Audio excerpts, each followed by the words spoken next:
Good morning, afternoon, or evening, ladies and gentlemen. Warm welcome on behalf of our Secretariat to all speakers and participants of today's webinar. My name is Kacper Jarosz, Project Manager at ERRA Secretariat, and my role today, similarly to other ERRA webinars, is to open the broadcast, very briefly introduce you to ERRA, and provide some housekeeping rules for today's webinar, together with outlining program's contents. First of all, a few words about us, about our association. ERRA stands for Energy Regulators Regional Association, and we are represented by 48 members across 5 continents, with our mission as an international organization being the support of strengthening and improving the regulatory framework for the energy sector. We strive to bring together effective energy regulators with the necessary autonomy and authority to make positive change, and our global network is growing year after year. Our public activities focus on 4 main streams. I would summarize. First of all, we provide online, hybrid, and in-class trainings that touch upon and elaborate on various regulatory topics concerning the energy sector. Very diverse offer. I invite you to explore it more via our website. We also provide free webinars such as this one, but we have been providing webinars for already 2 years, and we also try to discuss the most hot topics of the sector these days. We provide data through our online tariff database. This is a long project of ERRA that dates back to, I believe, already more than 15 years. So we have a very vast collection of revenue determinants for regulated entities, prices for energy commodities. There's a lot more to explore. Also, I invite you to visit our website for more information. And lastly, I would like to emphasize our publications that are publicly available. We regularly publish new reports issued by our committees, also ad hoc task forces, more again to be explored in our website. Regarding today's broadcast, I would like to emphasize that the webinar is recorded. All participants are muted for the duration of the broadcast. In case of any questions that you may have, please post them in the chat window, and we will do our best to address these during the Q&A sessions. In case your questions remain unanswered because of, for example, time constraints, we will make our best to address them via email after the event. For any technical inquiries, technical problems, issues with the broadcast, please drop us an email at secretariat@erranet.org. And from this place, I would like to wish you an insightful and pleasant webinar. And only very briefly discuss what is happening during our broadcast. What will be the focus topics of today's webinar. First of all, we will listen to a short introduction by the webinar moderator, Dr. Attila Nikos, the Executive Director of the Hungarian Hydrogen Technological Alliance. Which will be followed by a pre-recorded keynote address by Dr. Sunita Satyapal, Director of Hydrogen and Fuel Cell Technologies Office at the Department of Energy Hydrogen Program of the US Department of Energy. And after that, we will start with the first session, focusing on policy and regulatory frameworks of hydrogen. This will be initiated by the presentation of the International Renewable Energy Agency on green hydrogen, a guide to policy making, by Mr. Emanuele Bianco, Program Officer. And then we will have another presentation on hydrogen, this time on hydrogen and gas markets decarbonization package, which will be provided by two experts from the European Commission, policy officers, Mr. Lukasz Lisicki and Mr. Justin Rosing from the Directorate on Green Transition and Energy System Integration. Then we will have a short technical break to refresh ourselves and clear our heads in order to have a better focus on session number 2, which will be the case study presentations. We have two very interesting case studies to follow today. First of all, we will listen to Dr. Andrea Lovato, Global Head of Hydrogen at the ACWA Power, regarding the HELIOS green fuel cells project in Abu Dhabi and Saudi Arabia. And this presentation will be followed by the HIF project in Chile, presented by Ms. Clara Bowman, the General Manager of HIF Global. So this is our program for today, and I would like to now introduce once more, or rather invite to speak, since I already introduced, Dr. Attila Nikos, the Executive Director at Hungarian Hydrogen Technological Alliance. Dr. Nikos, the floor is yours. Thank you very much, Kasper. Can you hear me? Yes, I confirm that we can hear you. Okay, yeah, okay, thank you very much. For those, for the old friends and colleagues that I meet again today for the first time since COVID broke up. It's a very heartfelt welcome, and I'm very happy to be together with you again. For those who do not know me yet, I would like to just shortly introduce myself. Until the summer of 2020, for 7 years, I had the honor to be the Vice President of the Hungarian Energy Regulator, responsible for international energy affairs. And then during COVID, coincidentally and very luckily, I was on a garden leave, a paid garden leave, that is mandatory for us by the law, a cooling off period, so that you cannot work anywhere in the energy sector. And then shortly afterwards, I was asked to be the Executive Director of the Hungarian Hydrogen Technology Alliance.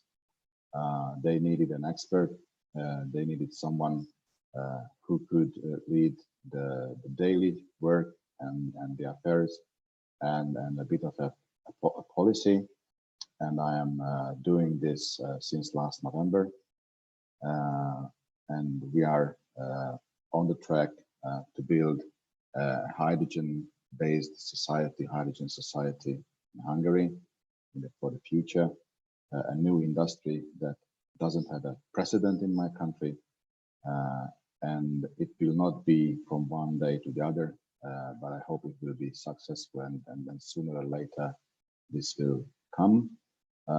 When I go to lectures for university students on the hydrogen subject, I used to say for them, after a German philosopher, that our generation is the last generation of pre-planetary man. That means that we are the last generation on Earth that have not yet conquered space.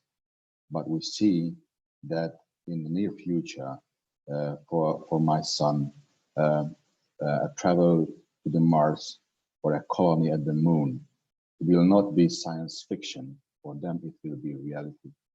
And for the greening of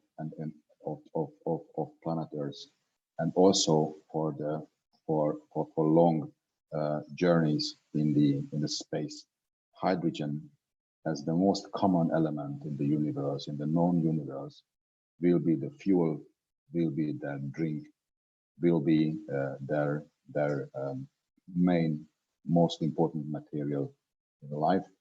And now humanity came to a period when this will slowly start in around the globe, in the world. My first trip for gathering technology and to apply it in Hungary was in 2019 to Japan with a Hungarian industrial delegation. And since that time, we are just learning and learning and learning and disseminating information and doing our best to handle this energy and transportation material. And I was more than happy when ERRA asked me, as former vice president of ERRA, to come and to moderate a lecture with such good speakers, with colleagues that who can give us a nice view of what they are doing in that field in our, I would say, work to prevent global warming and to preserve the planet and climate change. And in the European Union, we have even got figures and targets and law that is being made to ease the way of the hydrogen into the energy sector. And before I give the floor to our speakers today, I would like to recall what's been said by the director of CREAPI, which is the electricity industries research institute in Japan, who said to me that hydrogen is not the goal. It's not an ultimate goal. Hydrogen, as the Japanese see it, now with 20 years experience behind their back, is a bushido, they say it. And bushido in Japanese means the road, a way. And he said it in the context that that this way means that hydrogen can be transported and used in many forms. It can be in methane, it can be city gas, it can be 100% pure hydrogen. Even it can be transported in ammonia. The important thing is that where, how, for what purpose, and at what cost we are using hydrogen in a clean way.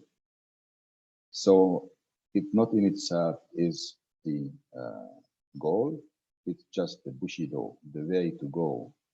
And I think that would be my motto for today. Hydrogen is a road, is a way. And now we are observing and then we are discussing it, that how it is the best to go on that way.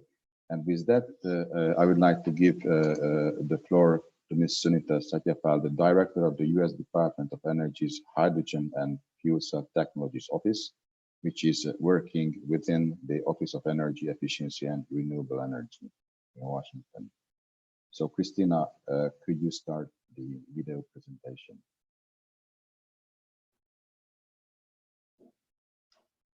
First of all, thank you for the invitation, and I apologize I couldn't be there in person, but I'm really pleased to be able to speak today about the U.S. Department of Energy's activities in hydrogen and fuel cells, where I coordinate across DOE offices related to hydrogen and fuel cells. So first, as a reminder, we use about 100 quads of energy per year. Last year, for the first time, renewables surpassed coal in terms of consumption. But you can see we rely very heavily on fossil fuels. And so I want to emphasize the priorities for the administration: net zero emissions by 2050, a completely carbon-free electric grid by 2035. And another key priority I want to emphasize is our Justice 40 initiative. So 40% of the federal benefits for disadvantaged communities, energy and environmental justice, equity, those are all very high priorities for the administration. Now, hydrogen is one part of a very balanced portfolio.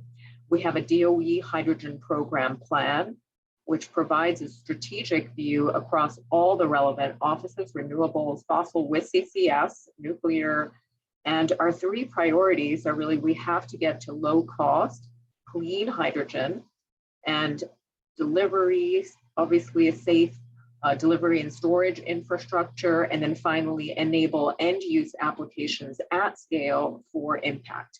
And our activities also include workforce development, safety codes and standards, really a comprehensive portfolio. And getting to scale is pictured here through our H2 at Scale initiative, launched a few years ago, which really depicts the Swiss Army knife approach of hydrogen. You can produce it from all our resources. You can store it, you can enable power or enable a renewable grid. It can be more dispatchable, really offers that versatility and optionality. So transportation, industrial applications, synthetic fuels, injecting into the natural gas pipeline. Again, it really offers opportunity across the application space. But our priorities are really those hard to decarbonize sectors, so industry, chemicals, heavy duty transport, and enabling energy storage. And as a reminder, we produce over 10 million metric tons per year. We see tremendous potential for growth. And another 10 million metric tons, for example, if we were using solar or wind, would basically double our renewable penetration in order to produce that amount of hydrogen. And significant potential, over 700,000 jobs, revenue, a lot of opportunity with hydrogen. Today, if you look at where we are, we already have thousands of fuel cells across applications. Most of the regions have the ability to produce hydrogen from natural gas. This is a snapshot from last June of PEM electrolyzer installations, over 170 megawatts. Again, this is changing very quickly, and many states have plans for hydrogen and fuel cells. Today, we produce about 10 million metric tons, over 1,600 miles of pipeline, 3 caverns, including the world's largest. And the key really is, if we can get the cost down, we can significantly ramp up scale. So this gives you an idea. Again, we're updating our analyses, our various scenarios, but there are different tipping points, price points for different applications to be competitive. And we see that trucks, heavy duty trucks, can start to be competitive even at $6 at the pump. We get early adopters, drop down to $5. Sustainable aviation fuels, ammonia, synthetic fuels. And again, these are scenarios that show what price is needed to be competitive for those markets for clean hydrogen. And so the bottom line is, if we can get to $1, today we're at less than $1.50 for hydrogen in the US for natural gas, we can unlock significant market potential. And many studies show 10 to 20%, for instance, greenhouse gas reduction opportunity. So that is what really set the stage for the Hydrogen Energy Earth Shot in support of President Biden's commitment at the Climate Summit on how can we really speed the development of critical technologies. So the Hydrogen Energy Earth Shot was launched last summer with a bold, ambitious goal of $1 for 1 kilogram of clean hydrogen in 1 decade. And we had a summit with several thousand participants just a few months ago. And I thought I'd share, this is an example of the results we got from the thousands of participants on the question, what are the greatest barriers to public acceptance? And number one, you can see is cost. Obviously, we have infrastructure, we have public awareness, and number of barriers seen here, lack of incentives. But again, the focus is if we can get the cost down to increase scale, that will help to trigger the market, sustainable market. And so we are looking at electrolysis, again, the cost of electricity, capital, thermal conversion, so including fossil with CCS, other byproducts, and then advanced pathways, really any opportunity to get to that $1 per kilogram within a decade. And we're also conducting regional analysis. So where are the resources, nuclear, natural gas, CCS, where's the demand potential, and really accelerate not just the R&D, but de-risking demonstrations, deployments, enabling strategic scale up and co-locating production with end use. So with that, a very exciting news with the passage of the bipartisan infrastructure law. And I thought I would highlight just examples of the key hydrogen provisions. So $8 billion for the regional clean hydrogen hubs, and $1.5 billion for electrolysis and also clean hydrogen manufacturing and recycling. So please stay tuned, and you can already look at our website for details on our webinar. We had over 1,700 people attend. And then please stay tuned. We have our requests for information that were released and have them open for a limited period. So we are sharing information on our plans for the hydrogen hubs and for the electrolysis and manufacturing provisions, and would like broad stakeholder feedback. So please do take a look at this website, hydrogen.energy.gov, to provide input. And then finally, I want to end with the importance of collaboration, diversity, equity, inclusion. These are really high priorities for us, for the administration. And since I'm sure many engineers, many experts in the audience, I think we all know no matter what you do, no matter how hard you try, no one can whistle a symphony. It really takes the whole orchestra. So now more than ever, this is such a critical time. We need government, industry, the investment community, the global community to accelerate progress. And so with that, I want to emphasize the disadvantaged communities, those underserved, those who've historically experienced energy and environmental injustice. Again, a lot of information available. You can see, for instance, this map. You can click and see those areas of most disadvantaged communities. I do want to give a shout out to one of our projects as an example in a disadvantaged community where we'll be operating 15 fuel cell trucks. You can see concrete benefits here, not just CO2, but also criteria pollutants. Air pollution, reducing air pollution is also a key priority in some of those communities. And then finally, last but not least, I do want to emphasize our significant global activities. These are just a few examples. You can go to iphe.net, codes and standards, facilitating international trade, a clean hydrogen standard, Center for Hydrogen Safety. Again, a lot of information available for resources and collaboration. And finally, if there are any postdocs, early career professional students in the audience, I thought I'd highlight an effort, the Early Career Network, completely run by students, early career professionals from over 38 countries, sharing information and enabling, encouraging the next generation of researchers, policymakers, and leaders in the hydrogen and fuel cell industry. So we have a lot of resources available. I know this was a very quick overview, but please put a placeholder here for our virtual annual merit review, Hydrogen Shot Summits. Again, a lot of information, especially with the bipartisan infrastructure law. So with that, it's a historical time, and we look forward to hearing from you and continuing to stay engaged. Thank you very much and have a great conference.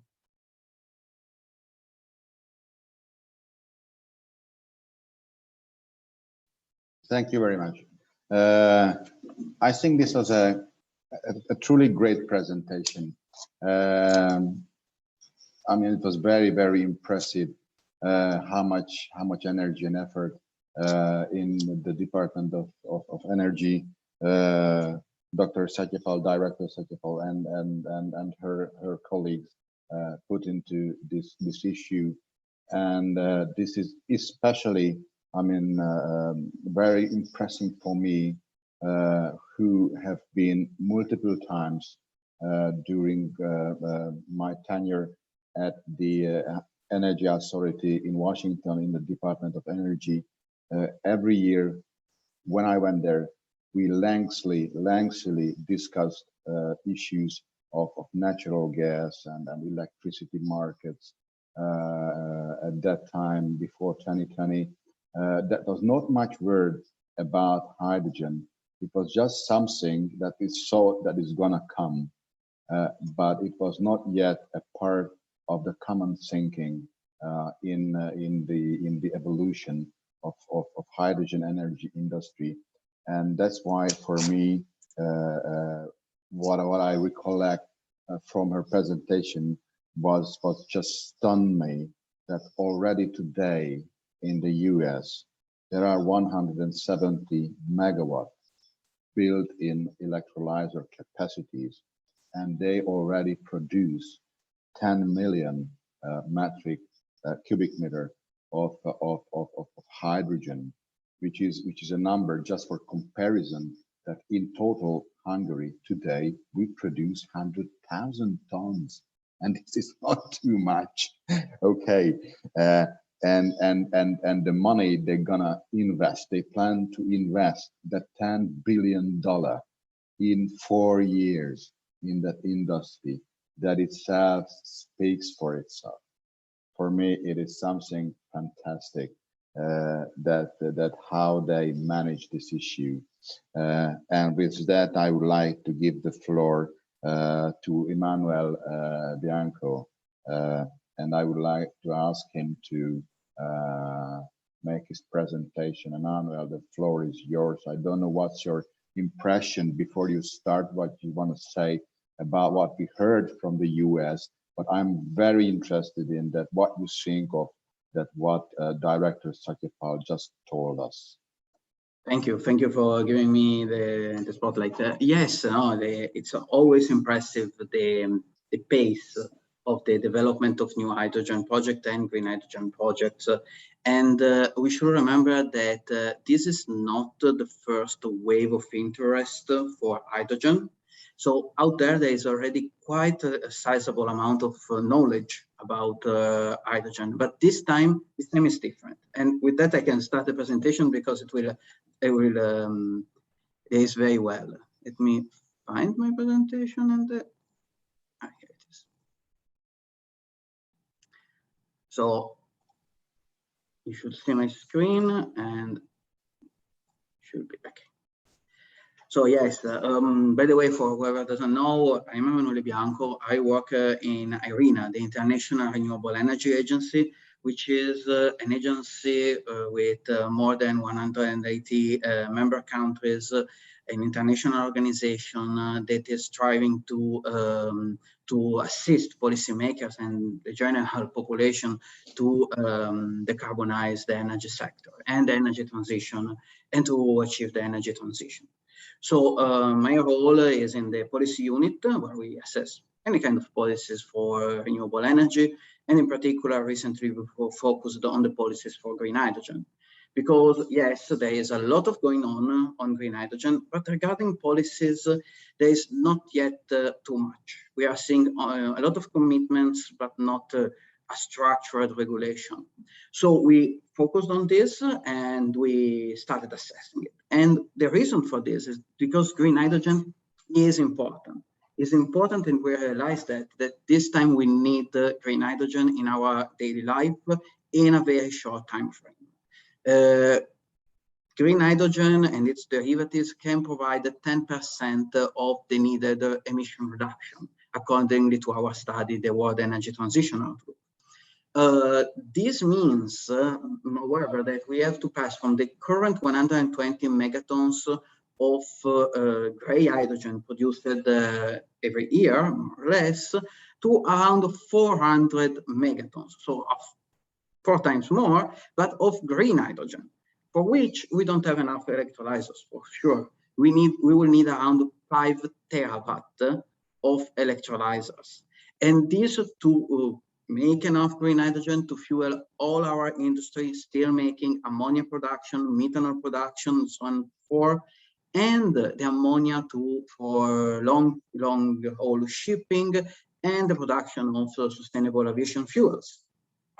So it's quite a challenge, also because we have only 30 years to avoid the climate crisis. So, and as I just said, hydrogen is going to percolate in a lot of end users, and it will touch upon a lot of our infrastructure, with trucks, shipping, and pipelines being affected by it. So we started assessing it in ERRA with a series of reports. The first one was focusing on the general aspects of policymaking, highlighting the importance of strategies and certifications and the priority setting and a general enabling environment. But today I would like to talk with you about the supply side, how to make possible to green hydrogen to be actually there, to be produced. In a week from now, we are going to launch another report. I hope you will join us for the launch event. We'll be focusing on green hydrogen for industry, how to make sure our industries will be ready to adopt green hydrogen. So I said that we need the green hydrogen, but still, even if it has an incredible value for our society, it is facing a lot of barriers. And these are the high cost, for sure. Green hydrogen is quite more expensive than gray hydrogen, even if with current natural gas prices in Europe, it may become cheaper to produce green hydrogen in large electrolyzers that are not still there than producing it from natural gas. So this is a beginning of a good news, because yeah, let's remember that green hydrogen allows us to have more freedom from the fluctuation of fossil fuels, of price of fossil fuels, of course. However, even on all the commitments we have, green hydrogen is still an unclear future, because not everyone is committed to its production, and we need to have a more general and omnicomprehensive planning. We don't have the infrastructure is still quite expensive. The technology is there, but there are still a lot of technical barriers, and we are not even sure about how to define green hydrogen to be really sustainable. So for all these barriers, the good news is that we can start having an idea of what policies we need. Also taking stock of the experience we have accumulated in the power sector. So for the high cost of electrolyzers and their unclear future, a classic example, a classic assistance we can give them are direct financial support. I'm not going to delve too much into it. We just heard about the program in the US. There are multiple examples of this. Giving money in forms of grants of loans for the first electrolyzers can reduce the cost and make the first projects more bankable. And fiscal incentives can assist in the same way. But another thing to clarify the future is to set up targets. Now, I just said that we need 5 terawatt of electrolyzers by 2050, and we are seeing the first one being committed as we're speaking. In Europe, we know that by 2030, we may see, according to the European Hydrogen Strategy, 40 gigawatt of electrolyzers. And various countries in Europe have already started taking their share. I mean, 40 gigawatt is not a cap. Countries may overshoot it and would very much welcome this. In any case, this is an important piece of regulation because it gives investors a clarity of what it will be pushed by policymakers to be installed, because they would like to meet their targets, together also, by the way, with the 25 gigawatt in Chile. However, we should remember that targets are not an objective. They should be a floor, a minimum amount to overshoot. And since, again, we don't have much time and we need large capacity in a very limited time frame, this is just the first step. Then we will need to have support to make electricity affordable and sustainable in order to for the electrolyzers to actually produce green hydrogen. Here we see the classic 3 modes to produce green hydrogen. So with full on-site production with the VRV plant connected to the electrolyzer, or it may be connected to the power to the grid, or there may be an hybrid solution. In any case, regulation will be needed to define what is green electricity, what is renewable electricity, and how it is consumed by the electrolyzers. For this in Europe, additionality rules have been implemented, and they are among the strictest in the world. For example, we recently saw the regulation in India, and they are not similarly, they do not have a similar temporal additionality. Temporal additionality meaning the correlation between production and consumption that needs to be on the same moment. However, there is also another measures that policymakers can introduce to support electrolysis and make it cheaper, also by reducing the cost of grid electricity. Once we have a grid electricity, that is sustainable enough, and for example, and this could be, for example, the case for Denmark or for any other country that is looking to produce more renewable energy on the grid, a simpler way to make electricity cheaper may be to reduce the taxes, the levies on the electrolyzer, on the electricity consumption. And in this figure, I would like you to show that on the right axis, what we see is the OPEX component of the levelized cost of hydrogen, given the cost of electricity. But if we remove the taxes, the levies, etc., this component goes down pretty fast. And we have already production of OPEX component that goes beyond $2 per kilogram. However, these are the average prices. Now, I would like to show you what happens once electrolyzers start consuming energy only based on a maximum energy price. So meaning that they would turn on the electrolyzers only when electricity is cheaper than a threshold they set. And since in European context and everywhere in the world, the electricity costs less when variable renewable energy is present, there is a direct correlation of high shares of renewable energy and low cost. If we cumulate this and we increase basically the capacity factor of the electrolyzers, we reach a minimum of cost that can be around $2 to $3 already today. This is the case for Denmark. I'm sorry, there is not the title. This is with the values for Denmark. And with the OPEX increasing and the CAPEX decreasing, we can have already today hydrogen that is cost competitive with gray hydrogen, in particular with current gas prices, and already with a renewable energy production at around 60% or above. So this is a good news. And by the way, this approach has been taken by the Swedish in the Swedish hydrogen strategy with a similar approach. So considering the fact that withdrawing electricity from the grid can be sustainable and cost competitive. Once we have produced the hydrogen, where we need to transport it, and in this case, the cost can be quite impressive. It can double or triple the cost of hydrogen already today, and this needs to be solved with again another intervention from policymakers. I don't want to delve into this too much. There are a lot of great studies on how to make pipelines and shipping cheaper. And by the way, IRENA will produce one of them in the next month. Just to simplify it, there are three actions that regulators, by the way, would have to introduce: planning the gas grid to be converted to hydrogen, to be compatible with hydrogen in time for when hydrogen will be available. The creation of standards. We needed across the world to have a clear understanding of what can transport hydrogen and how we can exchange it on a daily basis, and financing. For example, Gasunie recently put together funds to convert their gas pipelines to hydrogen, already foreseeing that certain pipelines will not be used anymore because of the energy transition. So this is an example that can be undertaken as proactive planning with financing already in place.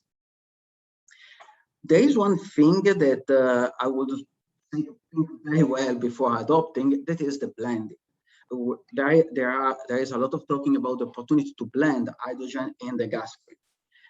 It's technically feasible, around 20% should not give much problems. However, it's quite problematic if we look at on the cost and the effects. Put aside all the technical aspects.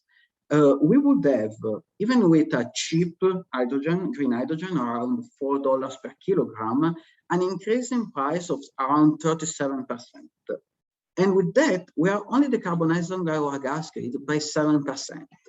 So it's not really the best option. And the more we blend, the more costly it will be to just have green hydrogen mixed with gas, with always only marginal increments of decarbonization.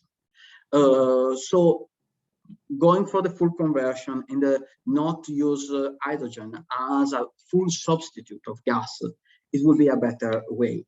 We have very good technologies to use instead of gas. For residential heating, for example, so it's not a full, it should not be a full substitution, hydrogen for gas. It can be for selected end users. And by the way, when we're talking, we have also to remember that green hydrogen will change the map of energy trade. Regionalizing it, meaning that we'll bring together more regions so that can exchange this commodity, hydrogen, and green hydrogen. And already today, with decades first to see the first shipment of green hydrogen, we're already seeing a lot of countries starting hydrogen diplomacy, exchanging MOUs, signing contracts to start thinking about who is going to sell hydrogen to whom. And there is a clear map with everyone pointing at few demand centers, in particular Japan, South Korea, and Europe. This is actually good news because the energy transition will be a story of collaboration. The energy transition is not a story of competition or confrontation with the former fossil fuel countries. Fossil fuel producing countries. Instead, this can be the opportunity to find everyone its role in the energy transition again. And as you can see, for example, the Gulf countries are very interested in selling hydrogen both to Asia and Europe. And this is going to be the same across the world. Finally, I would like to show you a little thing. Here in this graph, there is the cost of a potential auction or tariffs for green hydrogen. So if policymakers will start fixing the market failure of high cost by providing a tariff, like what we are seeing now for renewable electricity with the auctions. Now, we know that green hydrogen can be produced with cost around $6 to $4 per kilogram today.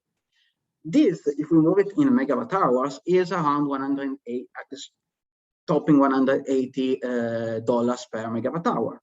Now, if we see the average solar PV results in the past, we were willing to pay much more than $180 per megawatt hour. And after that, thanks to auctions and feed-in tariffs, price decreased because there was volume, there was technology development, etc. And a similar thing can happen for green hydrogen too. That can start costing below $2 per megawatt hour by 2050 and before that. So we are not going to pay this amount for 30 years for sure. We have, by the way, a very nice report on that, green hydrogen cost reduction. I suggest to everyone to have a look at it. It presents how we can make green hydrogen cost competitive. With this, I conclude. Thank you so much for inviting me. If you have any questions, please let me know. Thank you very much for this presentation. And as a moderator, I would like to ask you my first questions is that I'm very interested in your opinion in at least 4 issues. And the first is that as we know, today's petrochemical industry or iron industry is producing hydrogen as a byproduct. If we want it or not, chloride making, for example, will produce hydrogen. My question is that how would you label that hydrogen for the future? Do you think it is green, or do you think it should be something else? Because I mean, it is something that is naturally produced by the industry, and my feeling is that if we do not use it, we lose it. Yep. So it's better to qualify it green temporarily or from waste. I don't know. What's your opinion about that? No. I mean, if it doesn't produce greenhouse gas, it's not there. I mean, we use color coding, shading to understand each other. If I say blue, I mean using CCS. If I say gray, it's without CCS and with production of greenhouse gases. And green is usually only with produced from electrolysis, fueled by renewable electricity. Byproduct hydrogen, if it's produced in a facility that is using renewable electricity or renewable energy, can be green as well. It's just a matter of certifying how much CO2 emission were attached to it, evaluate the fact that it's a byproduct, so it's not the main production, not the main product of the process, and then it can be used as a low carbon hydrogen if it respects a certain determinated conditions. Let's remember that the European Union, for example, does not use the term green hydrogen. It uses low carbon hydrogen. It's a threshold of how much CO2 can be attached to this hydrogen. We are discussing it now, as we know, and the production mode in that definition does not is not important. Yeah. Okay. My second question is the production capabilities of certain green technologies.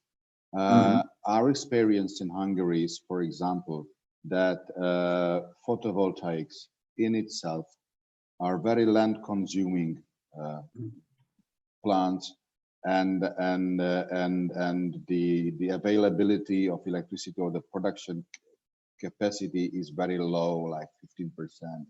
And it just seems for us that, for example, wind or algae is a more effective way to produce green hydrogen.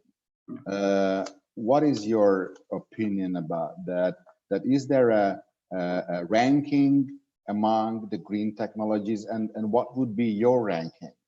Okay, so I don't have a ranking, but if I look at the future, we have to consider what is feasible in the next 30 years.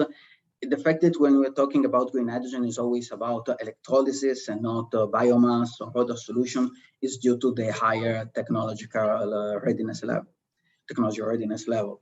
It's higher for electrolysis, and that's why green hydrogen is there.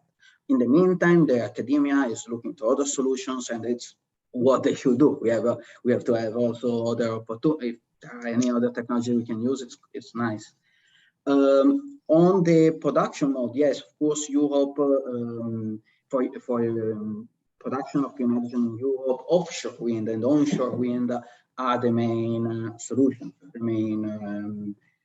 main technologies to attach to the electrolyzers because of the higher capacity factor and lower land consumption. Indeed, if Australia, the Gulf countries, even Chile, are looking towards becoming exporter of green hydrogen, it's because they have the land availability also to use for solar photovoltaic, and so produce large amount of green hydrogen at a low cost, taking advantage of their geography.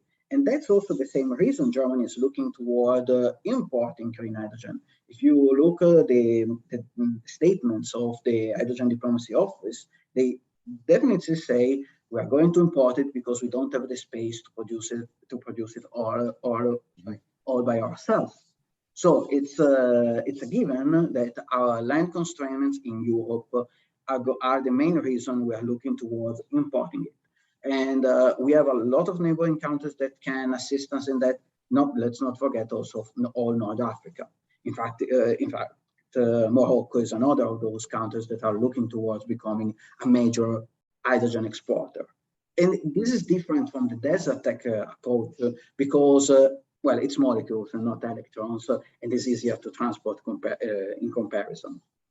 Yes, what you say is very interesting. I had a lengthy discussion in 2018 in Berlin with the representatives of Gazprom, who for the first time at a meeting with the EU Gazprom joint working group, they presented a plan that they would blend in hydrogen at the Yamal fields and they would export it back to Europe.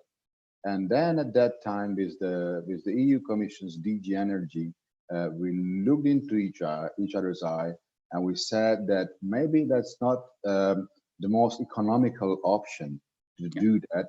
And blending in, this goes against transporting on long routes and pipelines hydrogen. Blending in would be the best if it is done to the closest point to the usage. And then for that answer from behalf of the Commission and some member states who were represented there, the Russians immediately came up with the idea that then they are ready to have these methane pyrolyzer factories around the route, and they would produce that clean hydrogen at the end of natural gas pipeline, and with that technology. And since hydrogen from water can be made anywhere, what do you think that what role transportation will play in the next 5 years, in the next 10 or the next 20 years? What do you think? What is your estimation? You mean transportation of hydrogen? Transportation of hydrogen, yes. So yes, for now, I mean, there is a clear future somehow for hydrogen and also for the transport of it, because for now, all the commitments to actually consume green hydrogen, looking toward hybrid or the various big companies that are willing to invest in it, they are all very much localized. They are looking towards making hydrogen within the very limited radius, no more than 100 kilometers, in those that we call hydrogen valleys, where hydrogen production and hydrogen consumption happens at the same time, and maybe we can scale up our hydrogen production to make it cheaper, so to attract more consumption, and so on and so forth. So the next few years, we are going to see something that is very much limited, both in quantities, but also in distance. As we learn how to actually transport liquid hydrogen, as you know, we have just transported once in history, we had the first transportation of liquid hydrogen. And we learn ammonia cracking to do it properly, and so on and so forth. We're going to see the opening of more of longer and larger routes. Again, from the countries that have a larger potential for production, namely the GCC, the Gulf countries, the Australia, Latin America, towards the countries that are likely to become higher consumers. However, I would like to raise one thing. In the future, green hydrogen will be cheaper in what we can call the global south.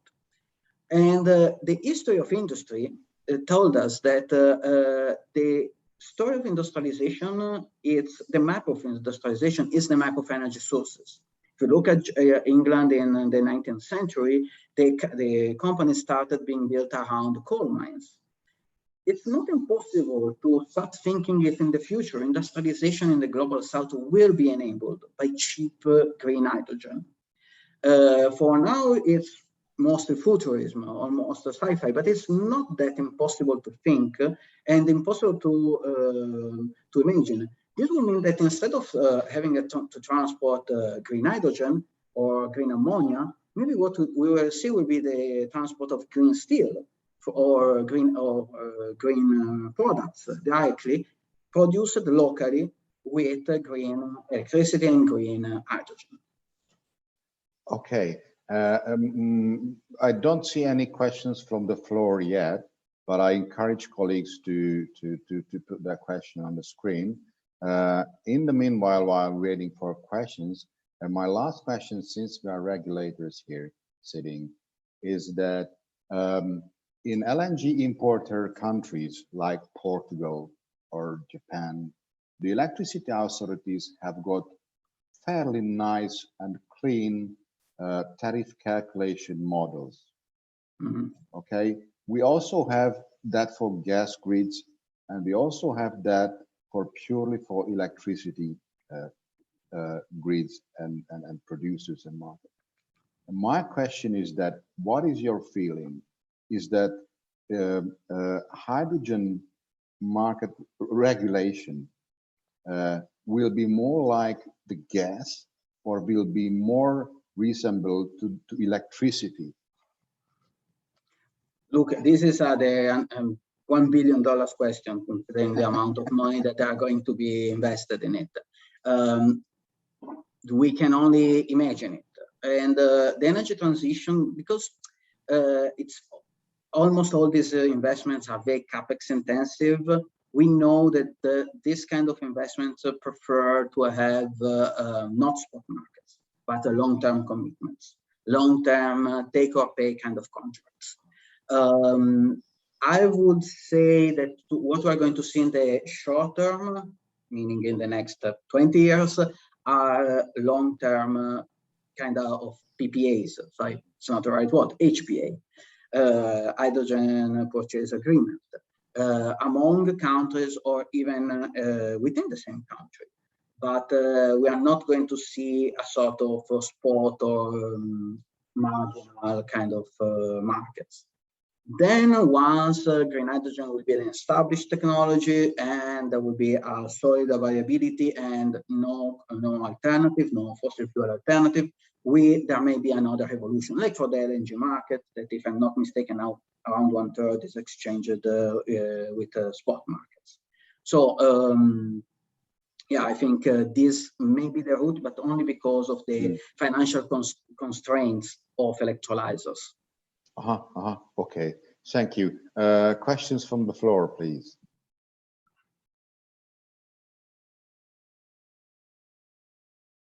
Okay, as I read it, our main focus should be not on the transportation of H2, but rather on electricity to be produced using H2. The era ahead will be marked with electrification. Besides, we should consider the establishment of DC supergrids that we received from Solieta. How you comment there? Producing hydrogen, producing electricity, instead, producing electricity. So not the transportation will be the main thing, but producing and electrification with it. Yeah. I mean, for sure. As I presented in my very first slide, hydrogen is only to be to reduce our consumption, our emissions by 10%. But the lion's share is from energy efficiency and electrification. In fact, one thing I'm always remembering to everyone is to remember that green hydrogen is not the silver bullet. Renewable electricity is the main source of decarbonization together with energy efficiency. Hydrogen can be used to produce electricity with very low efficiency overall, but it's quite good as a solution for seasonal storage if we don't have enough hydropower capacity. So it can be used also for that, and it's one of the reasons Japan is considering it, not having too much seasonal storage availability. Thank you very much. Thank you very much. I was warned that we're running out of allocated time for this presentation and for the question answer session, and so I would like to ask Mr. Lukasz Lisicki to hold his presentation. And Emanuele, thank you very much. I think it was very informative and very good. And I see now that the questions are coming on that topic. I would like to ask participants to directly answer the questions that are still coming on your subject.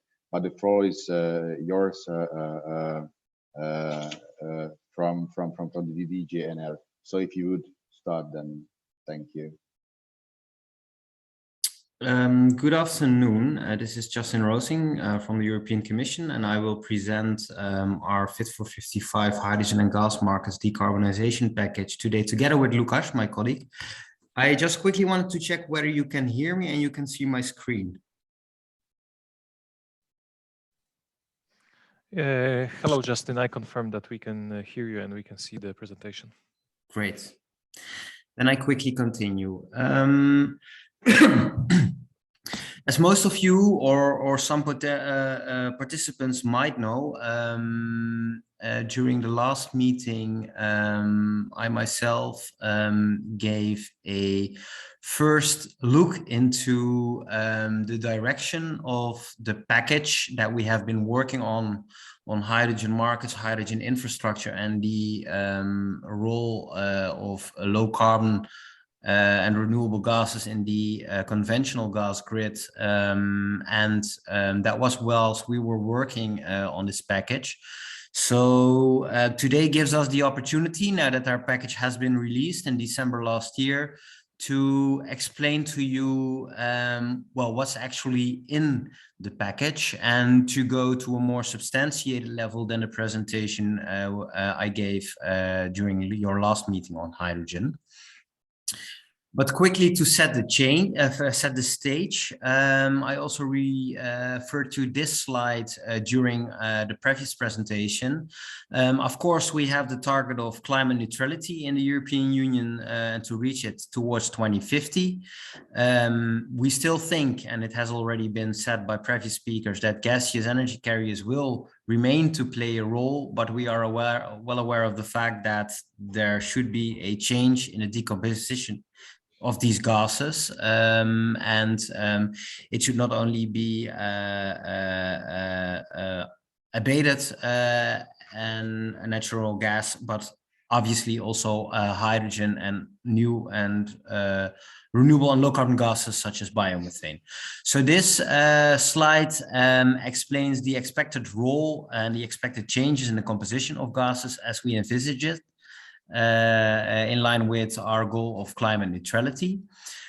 Today, gaseous fuels until approximately 300 BCM of consumption, and we expect this to remain largely the same in terms of the amount.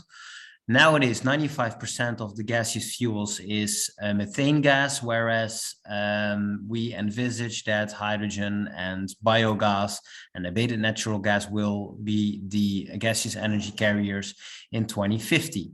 The main sectors nowadays where natural gas is being used is the heating sector and the electricity, and natural gas is used for electricity generation, whereas as said by previous speakers, we envisage a shift for the use of gaseous hydrogen carriers primarily, and then hydrogen and biomethane in the industrial and mobility sector.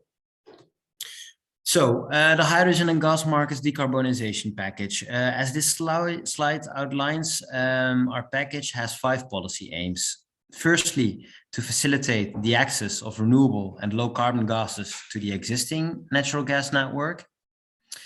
Secondly, enabling the development of a dedicated hydrogen infrastructure and market, because we envisage that the pure use of hydrogen would be the most valuable use of hydrogen, both in terms of how it can be used and in terms of the CO2 emissions decrease that we can realize with it.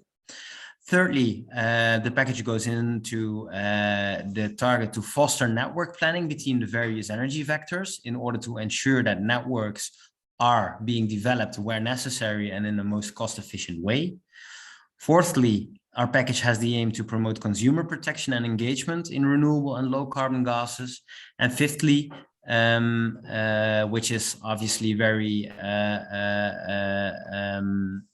important at this stage to improve the resilience and security of supply of gaseous energy carriers.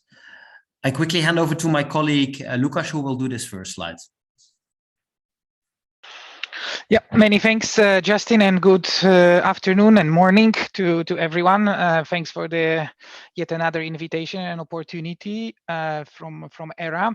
So as Justin presented the first block, let me guide you through I would say maybe the second biggest block of our package. So facilitating access of renewable and low carbon gases into the existing natural gas grid. So Justin focused on dedicated hydrogen network and markets. And here we are talking about all renewable and low carbon gases that can be injected into natural gas grid. Maybe one caveat, because I think we haven't touched that at the beginning. So what we mean by renewable and low carbon gases, I heard some discussions earlier about the colors, etc. So obviously which is not a surprise, and it was mentioned, we will not base our legislation on colors. And I think it's quite clear what is renewable hydrogen, the definition, or renewable gases. The definitions have been already developed in the Renewable Energy Directive, and in our package which have been of course transferred to the package, and then the definition of the low carbon gases that should contain the reductions of at least 70%, so in line with the taxonomy, have been introduced. So I would say we are very much consistent what's in the other legislative proposals. So here on the gases, these clean gases, renewable and low carbon injected into the grid, we follow the logic of ensuring the access to the market, access to the infrastructure, and facilitating cross-border flows. So first of all, we need to allow and promote renewable and low carbon gases full market access to the wholesale market, which has not always been the case. So all the reverse flow, TSO, DSO, since those gases will be produced more locally. And that's the one thing. Of course, we are not focusing only on the pipelines, but as well on the LNG terminals and the storages, where we improve the existing framework, ensuring transparency and better use of the free capacities, which becomes more and more important nowadays. For the infrastructure perspective, and I think it was a bit about the potential of imports. So we see the potential of the imports through the LNG terminals as we know them now, where the adaptation won't be that big. So the bio LNG, synthetic methane, etc. But as well in the further future, the liquid, possibly liquid hydrogen, on the dedicated hydrogen terminals. So then we are here about more scenarios matching supply and demand. And on the other hand, we are introducing as well a measure that will include mandatory 75% tariff discount for injection of renewable and low carbon gases. So for example, of biogas, which didn't exist earlier in the legislation. Now it comes as a mandatory reduction on the EU level. Of course, some member states have provided that on the national level to support that already. Removing cross-border tariffs for renewable and low carbon gases only. So the logic is that we introduce 100% discount, which is in practice removal of the cross-border tariff and entry to the EU system, including for the LNG terminals. For the natural fossil gas, the system stays as we know it now from third energy package and gas tariff network code, and similarly into the future for dedicated hydrogen. Last but not least, the cap. I just saw some comments in the meantime, but I was not able to catch them all since I'm not seeing the screen. So we might be back to that, but we are introducing the 5% cap for hydrogen blends. So the minimal cap. So it's not the blending target. It's not the way to supporting blending, rather contrary. I think the hydrogen strategy has been quite clear, and the Commission has been quite clear on that. So then our focus is on the dedicated hydrogen, pure hydrogen. Of course, if the blends are to be traded between the countries, we want to ensure that that's possible. So therefore, this cap, so this 5% needs to be ensured, and of course, if two operators from the adjacent markets want to go higher for the higher blends, there is a possible for the bilateral agreements, and there is a whole process dedicated to that. Last but not least, a bit an overarching measure, so the ban on long-term contracts for unabated fossil gas by end of 2049, which clearly corresponds with our climate neutrality objectives by 2050 that Justin explained at the beginning. And that's unabated fossil gas. It's important, and of course, short-term contracts are possible later on.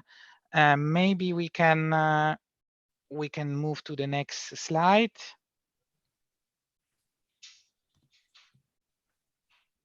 Yeah, so I think I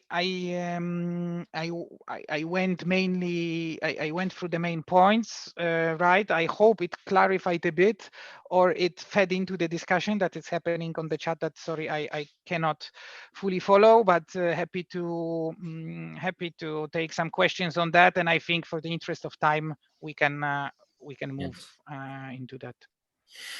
Yes, I take over here, and I would indeed propose that we would come back to questions that are posted in the chat after this presentation. So, as said, the second aim of our package is to enable the development of dedicated hydrogen infrastructure and the dedicated hydrogen market. Here, I think it's important to say that the regulation as we propose it centers around proven principles of energy regulation, as we know it from the electricity market regulation and the natural gas market regulations. So third-party access, vertical unbundling, in the case of hydrogen, and I will explain that, horizontal unbundling, transparency, and also the need of network planning. Now, in line with the hydrogen strategy that I presented last time, also quickly, we see a stepwise development of this hydrogen market.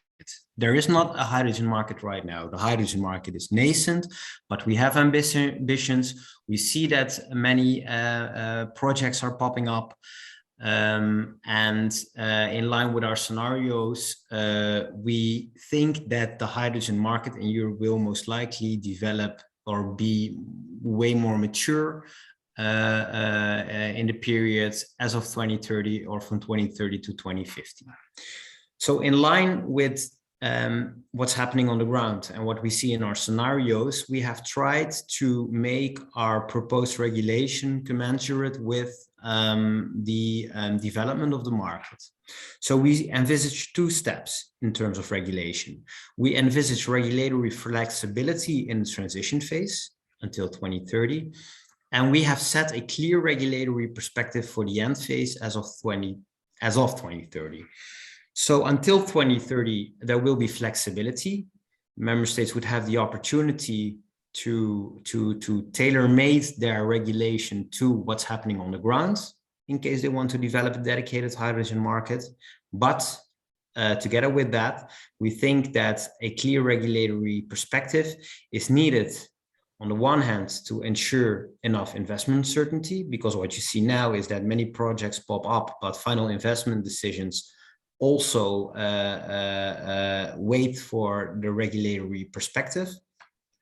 And secondly, creating a regulatory perspective can prevent ex post high cost of ex post integration of regulation of member states at a certain afterwards. So what are the key elements for the flexibility in the transition phase?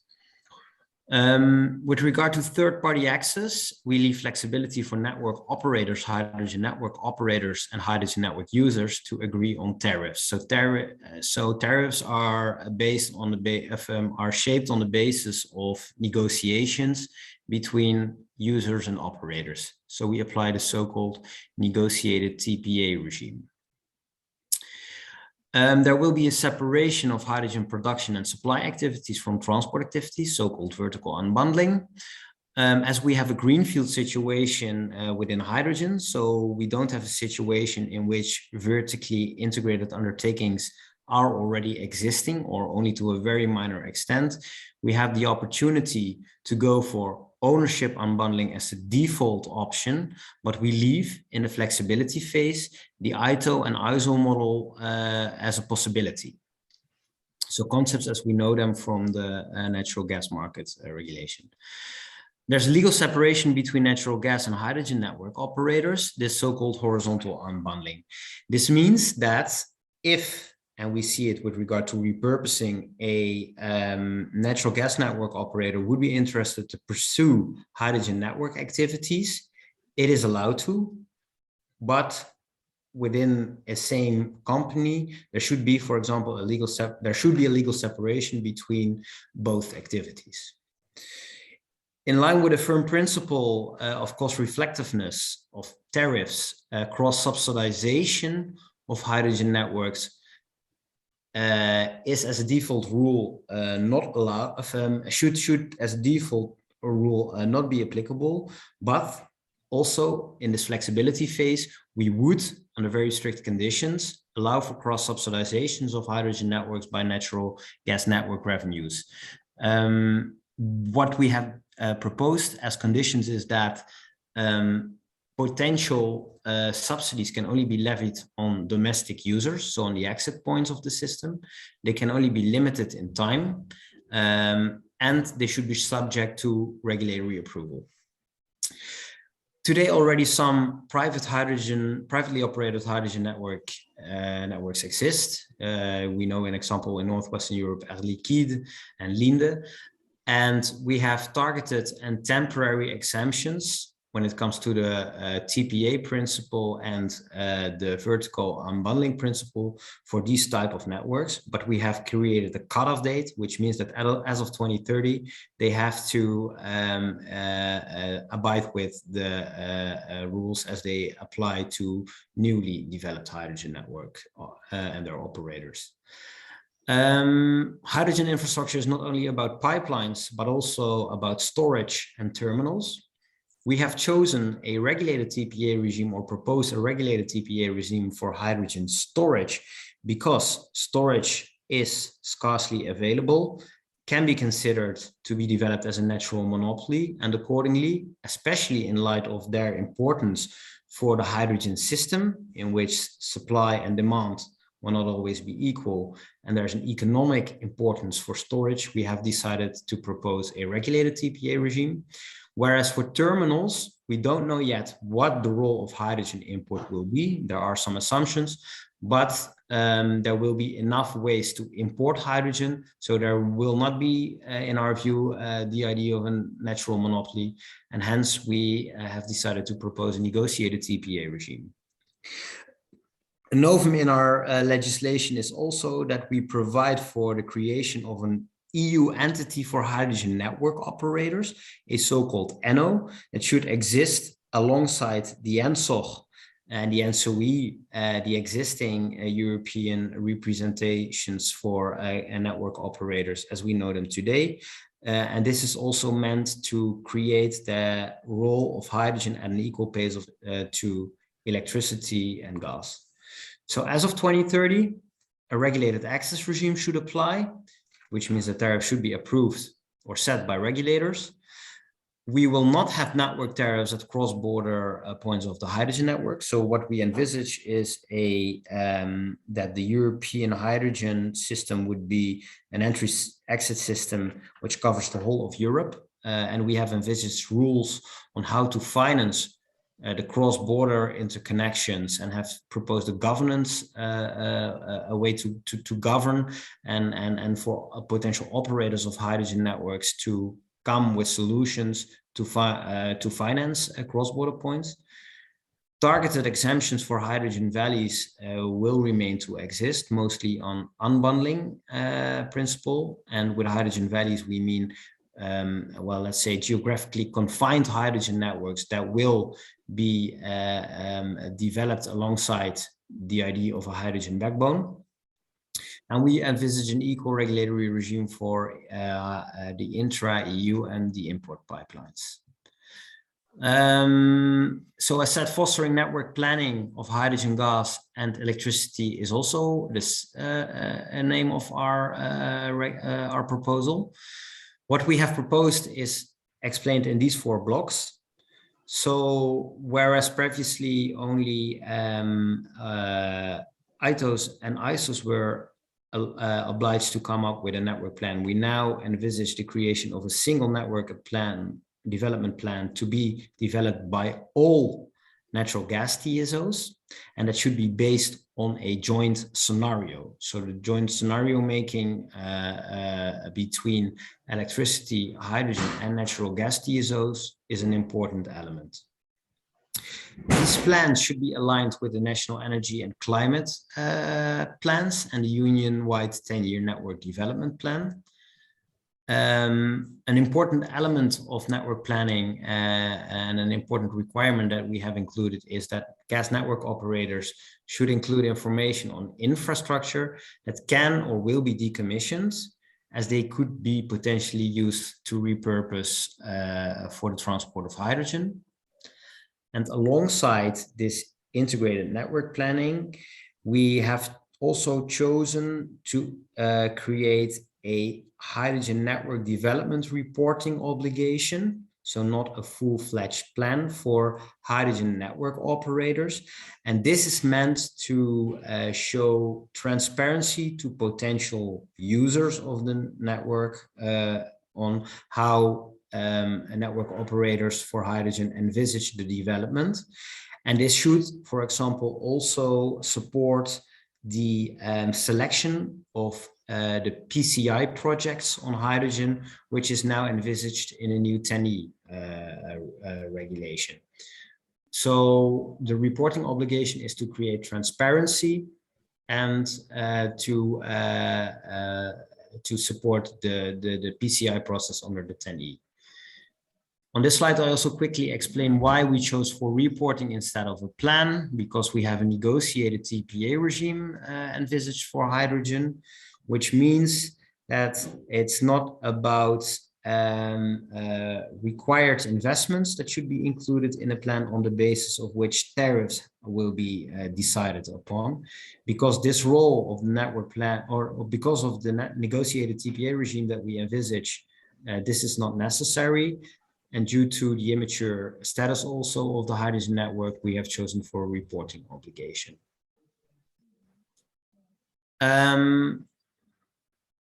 With regard to consumer protection, as said, we envisage the use of hydrogen primarily in the industrial and mobility transport sector. But until now, the consumer rights, as we know them, are not completely tailored or adapted to the new situation, and they are not completely aligned when it comes to gaseous energy carriers, as we know it in the clean energy package for electricity. So to a certain extent, we propose to create some level of consumer protection and empowerment also to the gas and the natural gas and the hydrogen market. As said, for hydrogen, we don't envisage a substantial role for the direct consumers, the households, So we have been looking for which rights should be applied and which not, which is shown on this slide. So we include basic consumer rights for hydrogen, but we exclude measures to foster the retail and household market and encourage hydrogen demand. So it's merely a mirroring provision with a tailor-made approach to see where hydrogen would be needed. And on the other hand, also to tailor the consumer rights as we know them now in the electricity regulation, also to the natural gas system. Here I would quickly hand over to Lukasz for this last slide. Yeah, many thanks, Justin. So indeed, that's the last but very important block, the fifth one. So improving security of supply and the resilience of the of our energy system. So to clarify, the package, it means in practice revision of the two legislative acts, directive and the regulation from 2009. So the famous and well-known third energy package, by as well through the gas regulation. We are as well amending other acts to make the necessary targeted changes, like the ACER regulation, REMIT regulation, to include renewable and low carbon gases, and the biggest definitely out of those, the security of supply regulation from 2017. So what we do on one hand is the adaptation to the energy transition and the new risks, so cybersecurity.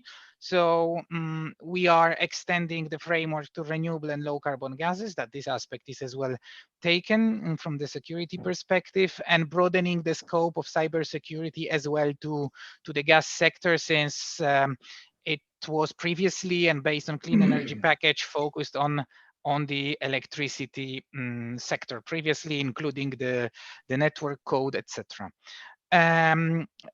Secondly, making solidarity between member states operational, so improving the framework that have been developed in the gas SOS regulation from 2017, so to provide more guidelines and to facilitate the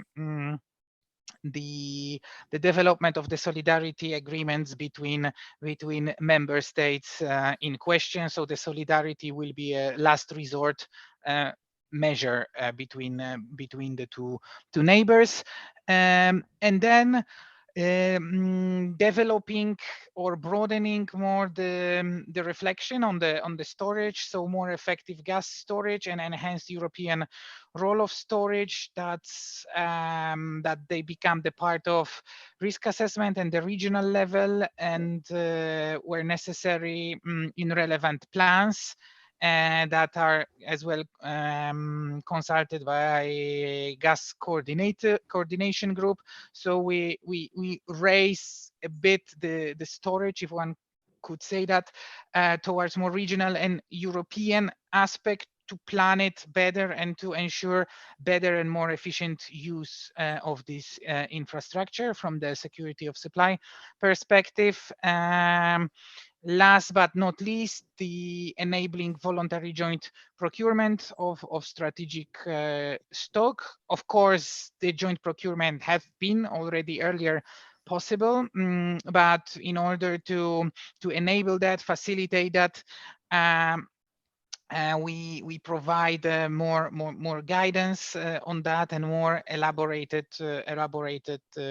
explanatory how this could look like as a preventive measure for the emergency by the regulated entities. So that's in the really a nutshell the key the main measures from that block. And I think with that we are done. So thank you for your attention, and yeah, I'm happy to take questions if any. Yes, please look through the chat line. There were quite a few questions. I earmarked one from the Hungarian energy regulator, from my former dear colleague Mrs. Agnes Chermay, who asked that how to avoid cross-border tariff avoidance via buying geos just as far as gas crosses interconnection points, or should we monitor low carbon gases along their route, along the pipeline? Yeah, I think that's the one for me. So I'll try. I'm not sure. So basically, the point is how it will work in practice. No, I think to simplify the question a bit. So I think it's important first to distinguish so it's not about the GOs, so the guarantees of origins, but the certificates. So how it would work? We would have a discount, 100% discount on the cross-border points. So once you book the capacity, you of course pay as you did. You show at the booking moment, to really simplify the things, at the booking moment, the certificate that is based on the certification system developed in Renewable Energy Directive for renewable and low carbon gases, equally the same. So the certificate will distinguish that. You book it, you claim it, and you got a kind of a reimbursement. We include as well this shortest route principle, so not to, let's say, create a perverse incentive to overuse that. And yeah, I think I hope that's explained. So in that sense, because there was a bit emphasis on the low carbon, so renewable and low carbon gases are treated equally in the context of the discount. So both types of gases. And in the future, once we have the fully fledged regulated tariff system, as Justin was explaining, for the hydrogen, it's similar rules will apply, because the hydrogen is equally renewable gas once it's produced from renewables and fulfilling the directive, or low carbon once fulfilling the low carbon definition. Yeah. And I think it's also, just to quickly add, okay, indeed, tariffs for both renewable and low carbon gases have a discount, but let's also put this decision in the broader value chain of the gaseous energy system and the policy measures that we have proposed there. The key goal still for the European Commission is to create and stimulate renewable hydrogen. And that's why also in the RED, which is currently being debated in the Energy Council and in Parliament, we have set or proposed targets for the uptake of renewable hydrogen in the industrial and transport sector. So measures that we have proposed with regard to infrastructure should also always be seen in the broader context of all Fit for 55 policy initiatives. Yeah. Okay. Another quick thing that oh, sorry, go ahead. Yeah, finish it, because it's your answer to my question will be a longer one. Go ahead. Okay. Then lastly, I see a lot of questions on the role of blending. Obviously, as said, the 5% is not a target, but it's a threshold, and the dedicated use of hydrogen is considered to be what we are looking for. That's why the package is so elaborate when it comes to how should we use hydrogen in a dedicated way, how can we create dedicated hydrogen infrastructure. And but we should always then, of course, be well aware that not all countries will have this opportunity, and that various pathways will develop. So that's why, if countries go for blending, and in order to create that the system will still be functioning, we have done a proposal for blending. Yeah, okay. My question would be concerning the presentation, is that as it was mentioned on the slide, the TSO companies have to choose a model, IT or the other, to comply with an unbundling until 2030. And in your opinion, what would motivate a national TSO that is investing a lot of money into that new industry branch, the hydrogen transportation, which is actually now they are burning money for that, and they invest a lot and very, very low return, if not negative, that in 2030, just before it would turn profitable or something like that, then to create a separate unbundled company and just to give it away from their mandate, to give it away from their company, and that they will be motivated in doing that, and by this creating the third package market competition entities. What would motivate them? I think it's important to state that the ISO option, or okay, so the key way of unbundling as we envisage it is the clearest form, which is ownership unbundling. So we leave the ITO option until 2040, but afterwards there will still be the ISO option.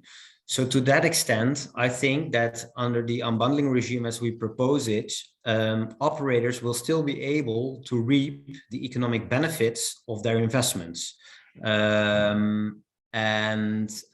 I can of course not speak for an operator where we try to create the right framework in order to incentivize the investments. But I just wanted to flag that in the unbundling regime that we envisage, we leave some option to remain to reap the economic benefits. And the question that you raise is also particularly important in what we envisage with regard to cost reflective tariffs and cross subsidization. Cross subsidization under the criteria as we have set them would be allowed, and that could even take longer than 2030 if needed. The criteria should be fulfilled, but it is possible. So that means that we could see a situation, or say like that, the way in which cross subsidization can be applied it's not a one-way street. It could be the alternative way as well. Once natural gas infrastructure might be used less, or natural gas users will be a less bigger group than potential hydrogen users, in which a situation might be the other way around. So there is, in my view, enough opportunity for operators to reap and to create flexibility on how they want to prolong and approach their investments. And apart from that, there will always be uncertainty on the market. And that's why we have also created push and pull factors on both the demand side, the end users, as well as the production side, in order to get the value chain going. So I hope that partially answers your question. Yeah. We have also questions from the floor. Actually, we should have started technical break already, but I think we have still time for one question and one answer on your hub. You have seen the chat line. Please pick one and answer it quickly from the floor. If you don't have a selection, I have my own questions. I have 2 more questions to go. I think it's not my show. It's your presentation, and it's wiser always to listen to what is coming in the chat line that you would like to answer or you would like to comment. Yeah, then I have to quickly go to the questions. There are tons of it now. I think it is very nice to see that. I'm very happy that we see a great interest in what we are talking about.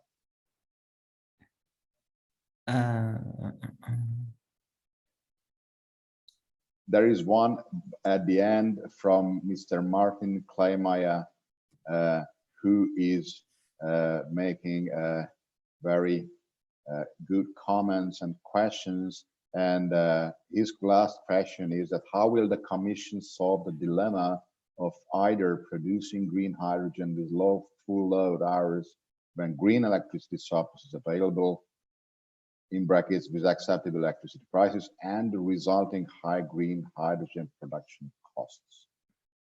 So it's a question of hydrogen electricity pricing. I hope this partially answers the question, but I think in this case it's worthwhile to also refer to the regulatory proposal that we have done with regards to hydrogen storage. I mean, as I said in my presentation, storage and most likely underground salt cavern storage, which has the highest technological readiness level, will play an important economic role in the system. And it prevents that hydrogen off-takers have to follow or are forced to follow the prices which we will see on renewable electricity. It gives a means. It's a means to create a stable flow of hydrogen for off-takers, and also to neutralize the potential role of electricity costs. So it's not needed per definition anymore, in my view, if we have a good storage system being functioning, implemented, that the volatility of electricity prices or how they develop are the key element to decide whether renewable hydrogen can or will be used. So that's one element that I have in mind quickly when answering this question. Okay, thank you for your kind answer.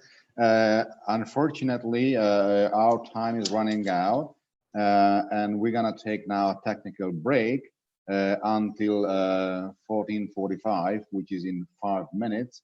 So stay tuned, don't go away, and we continue. And thank you again for Mr. Lisicki and Mr. Rosing for their wonderful presentation. Thank you very much. You're welcome. Many thanks, and we wish you a nice debate after the break. Bye. Bye.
Welcome after the break. I can see our moderator is with us as well, so I'm handing over the microphone to Mr. Nikos.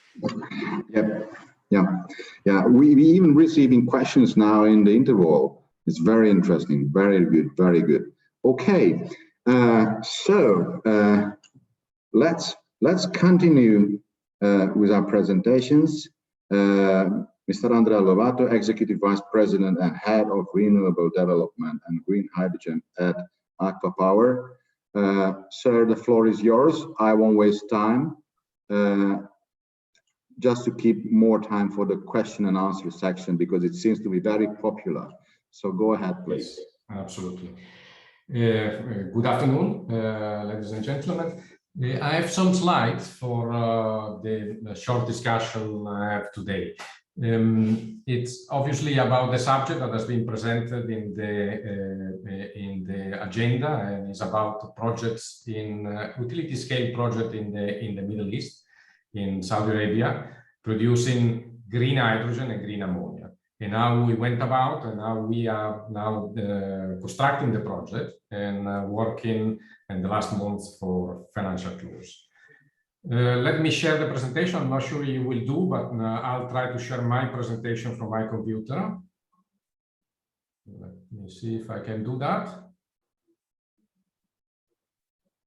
Not sure if you can see it. Yeah, we see it. We see it. It's good. It's good. Okay, perfect. So let me start a little bit from a very high level issue in relation to energy transition, and then going a little bit more in the detail, obviously, of the discussion today. Just to remind a little bit why we all work on renewables first, and as well on green hydrogen. And the example of real event that I've shown here is exemplificative of what is the issue. And you will see, obviously, the effect of the climate change from the Alps, 1890, the glacier, 2018, not existent of glacier. And what is more worrying, obviously, is in the North Pole, where obviously there is a melting of the ice due to climate change.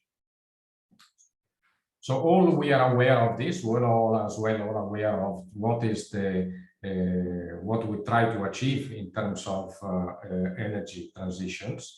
But just to remind a few numbers that's very important for us as well to give the perspective of green hydrogen a bit high level.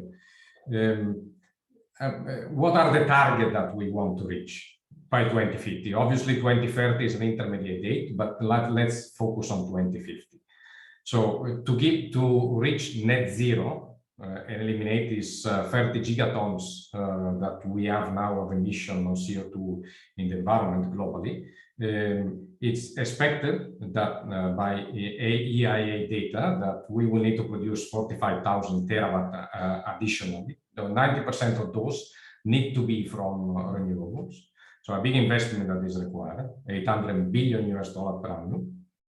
On green hydrogen, subject that we discussed today, obviously, the expectation is a production between 470 or 520, according to the different type of prediction that we have, million tons per annum of green hydrogen. Starting from a point to date, that has been mentioned very clearly from the previous speakers, of approximately 70 million tons per year of hydrogen.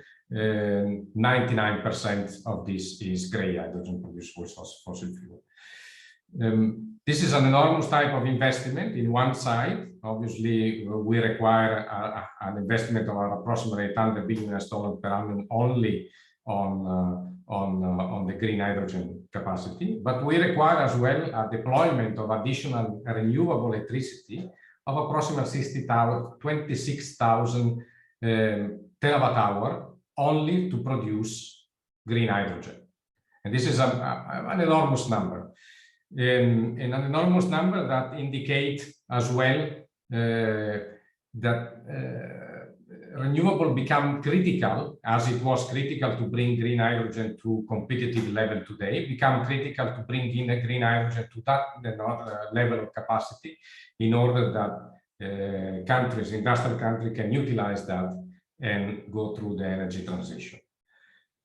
Where we are now in terms of number, obviously this is the perspective of the developer, power and water operator, in terms of renewable cost.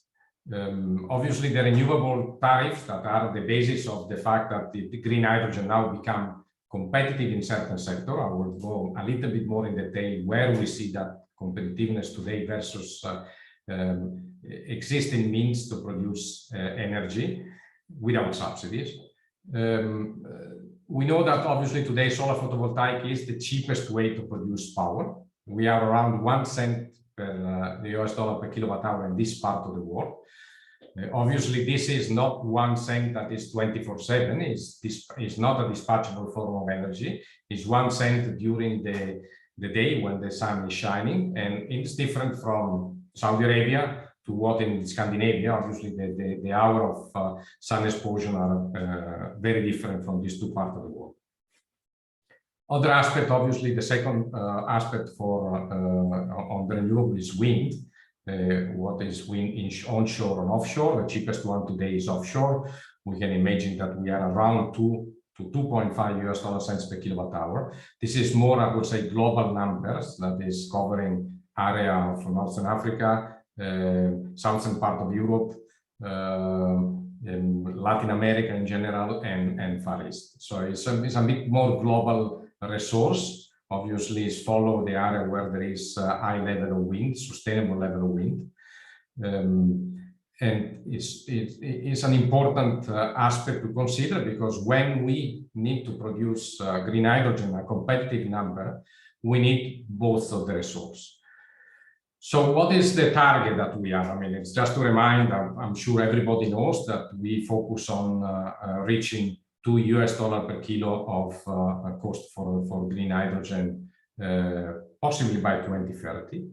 I will say in certain part of the world, we are not far away.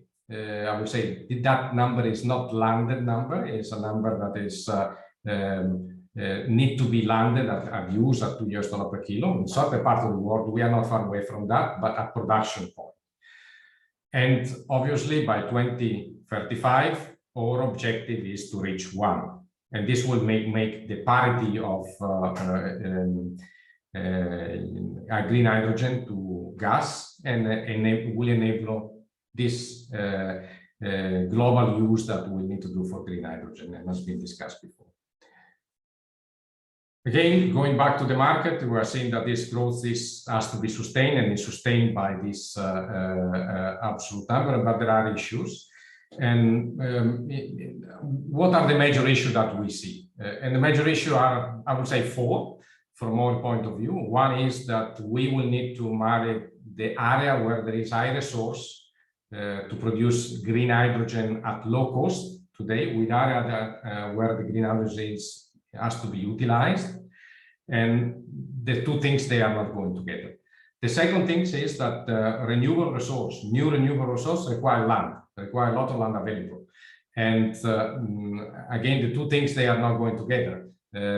Typically, a lot of land available is not where the utilization of this green hydrogen is requiring in industrialized nations.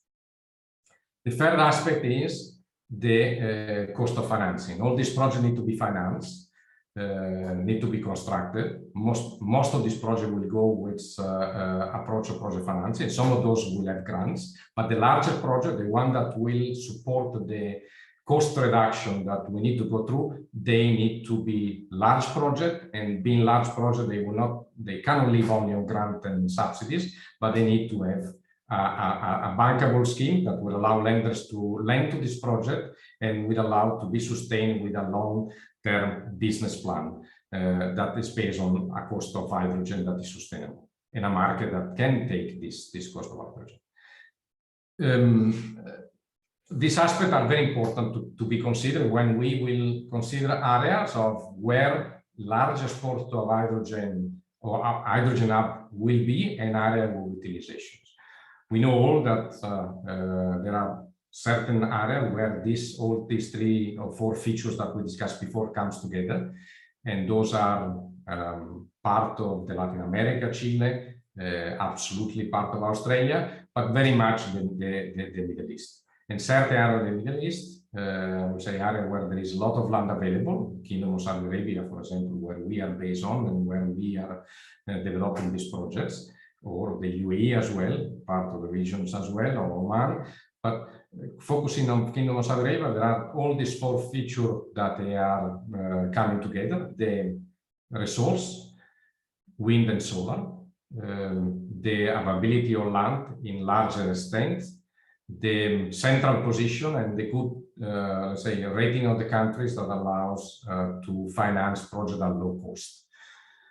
Another aspect that we need to stress here is that the complementarity of the resource. That's very important.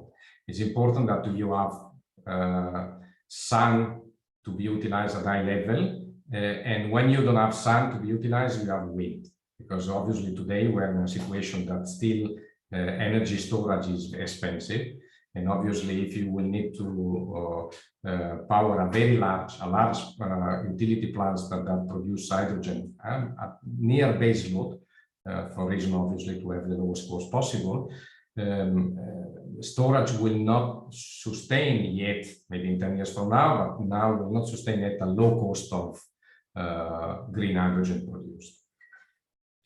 So based on this, I would say, general consideration, where do we see today competitiveness of green hydrogen produced in certain parts of the world? Obviously, the focus today is Kingdom of Saudi Arabia, is the project that we bring as an example. And obviously, today we are able to produce green hydrogen fully independent in an island mode.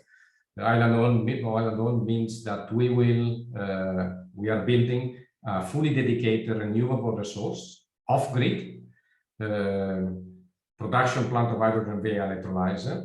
In this part of the world, so you need water, you need desalination water, desalinated water. Even water is on the minor cost to produce green hydrogen, and ammonia loop. The lowest cost today for exporting hydrogen out of this part of the world is the ammonia, then cracking back to hydrogen, green hydrogen, and using transportations. So we see that today we are, let's say, in money, we are competitive with diesel today for certain aspect of heavy-duty transportation in certain regions where there are taxes in relation to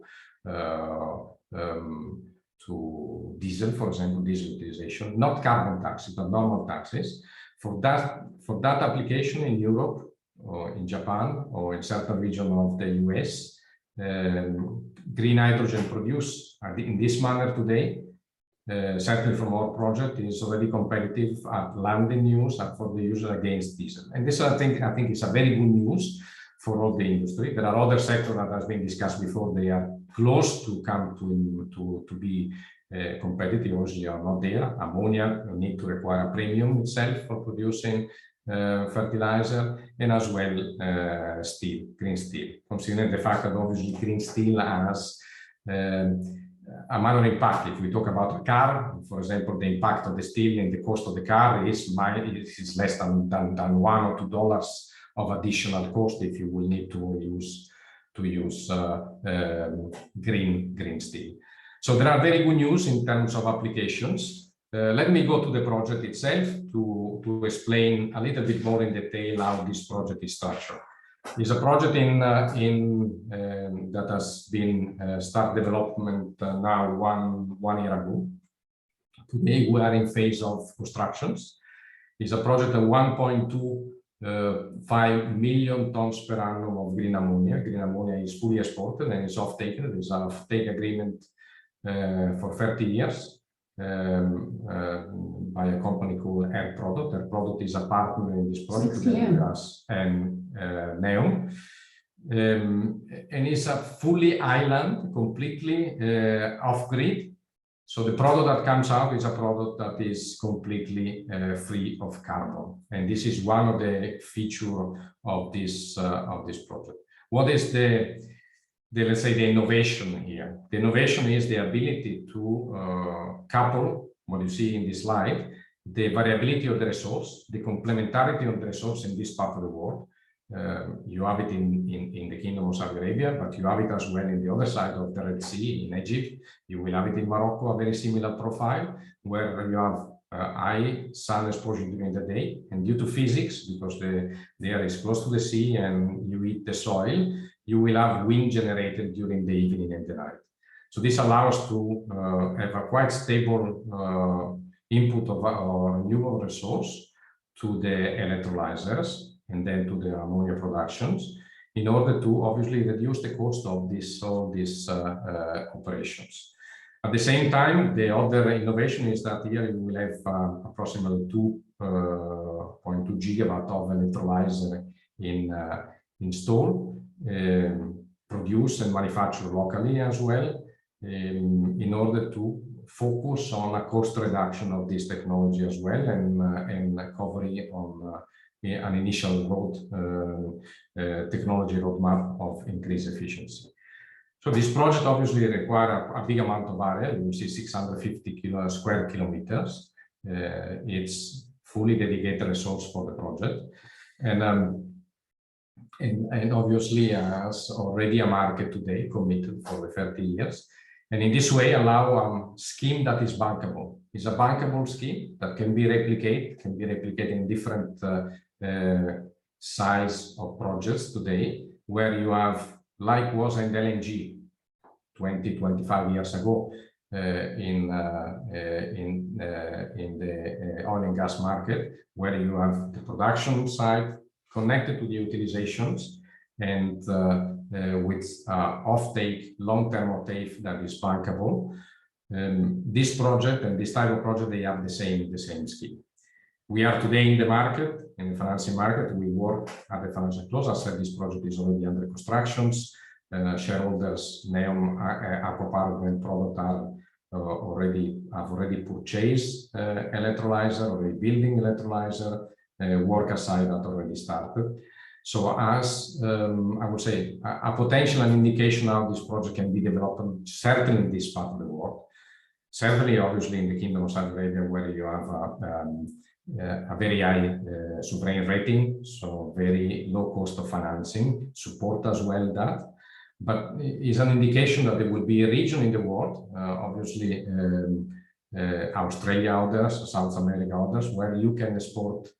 You produce hydrogen, you will have this at high capacity in order to export it to Europe and other area utilization. The key here is that the product needs to be carbon free. Obviously, it has to be completely certified as a carbon free. The design of the plant itself has to be done in a way that is completely carbon free. Even desalination, this project is carbon free because it's seawater osmosis powered by solar. And considering obviously the capacity that is required for water is contributing to this low level of carbon of the product. So this is basically one indication of what is happening in the market in this part of the world. There are several initiatives as well in the region.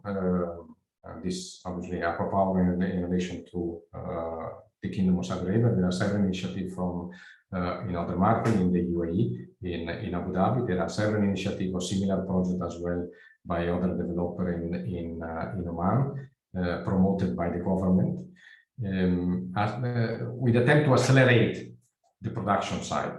The focus is definitely us to accelerate this production, put the green hydrogen available in the market today in order that can be utilized and can accelerate definitely this energy transition. So this is my presentation for today. I'm open to receive any questions if applicable. Thank you very much. Thank you very much indeed for the presentation, and I take the privilege of posing you the first question, as I have seen on the presentation, there is a desalination plant first to make sweet water, and then from the sweet water to make the electrolysis. And my question is that, of course, at the time when the plant was constructed and then put together, there were very little technologies on how to make electrolysis from salt water. But as for the future, if you should have to do the same thing again with today's technologies, do you see a difference that would be a solution for sea-based countries with long seashores, that actually that would make their life easier to make hydrogen directly from salt water? Yeah, no, for the moment, I would say there are no solutions on the electrolyzer that are, let's say, bankable, that can utilize directly salt water. On the other hand, the component of water production in the cost of the hydrogen is very minimal. As we all know that it's the water component, even though need to be desalinated, is in quantity minimal versus the capacity that this plant have. The cost of the desalination is even also not the key of the cost of the hydrogen at the end. At the end, the cost of the hydrogen is more or less today 65% of the cost of the renewables. When we talk about this plant, fully off-grid plants, in the future, with when the cost of the electrolyzer will be reduced, according to the roadmap that is commonly known, the cost of the renewable will be 75% of the cost of the hydrogen. So in effect, producing green hydrogen is producing renewables at low cost, and the water has, I would say, has not that type of effect. What is important, we are also the largest desalinator today in the world. Obviously, we come from a region which covers the scarcity of water. We have all the technology, and the focus there is to make desalination operating by renewables. Obviously, desalination in, I would say, 20, 25 years ago was very much related to thermal processes, where you had a gas turbine or an oil-fired power plant with waste heat, and the waste heat was boiling the seawater and then condensated the water to make this distillate and clean water. This is not a process that is utilized anymore. Now we have reverse osmosis, that is the cheapest system to produce water. Electrical consumption is per cubic meter of water is today quite low, under 3 kilowatt hour per cubic meter, all included with the intake. And our effort is to make that renewable. So utilize solar and wind, as solar and wind is utilized for producing hydrogen, the same for producing water. What is the key remain here is the content of CO2, and I think it's very important, what has been mentioned before as well, the certification, the quality of the hydrogen that is produced at the end, in order to produce an hydrogen that has a CO2 content that is at the jetty. Today at the jetty, this project has virtually 0 carbon contents. It's offload island mode electric system. Obviously, you need to have you transport it with existing ships, so there will be a content of carbon in the ammonia due to the existing ship, but it still is much lower than what is direct to. Okay. My other observation was that it was a 3 square kilometer photovoltaic plant, as I saw it. Did you see it right? Yeah, it was a 3 square kilometer photovoltaic plant. It's not only photovoltaic, it's wind. It's a combination with wind and solar. Obviously, it's the two plants, obviously large plant, we can say 60-40 in terms of split, 60% solar, 40% wind. Wind has a very important role because you would like to, obviously you want to operate as much as you can. Even the electrolyzer work at partial load. Actually, it's a very good thing. Electrolyzers have increased efficiency at partial load rather than full load, but you want to operate the plant as much as possible. The capacity factor, the round capacity factor from input to output is what qualifies the cost ability to reduce cost of hydrogen of this plant. So you need area where you need land. Absolutely. My comment was that compared to the size of the PV plant, this must be a very efficient plant, just with 300 hectares, because it is 300 hectares one, and this is a very efficient thing. It's a very efficient plant, and in this part of the world, the plant, the round capacity factor of all the plant. Unfortunately, I cannot go in detail, but it's over 60%. Let's put it like this. All the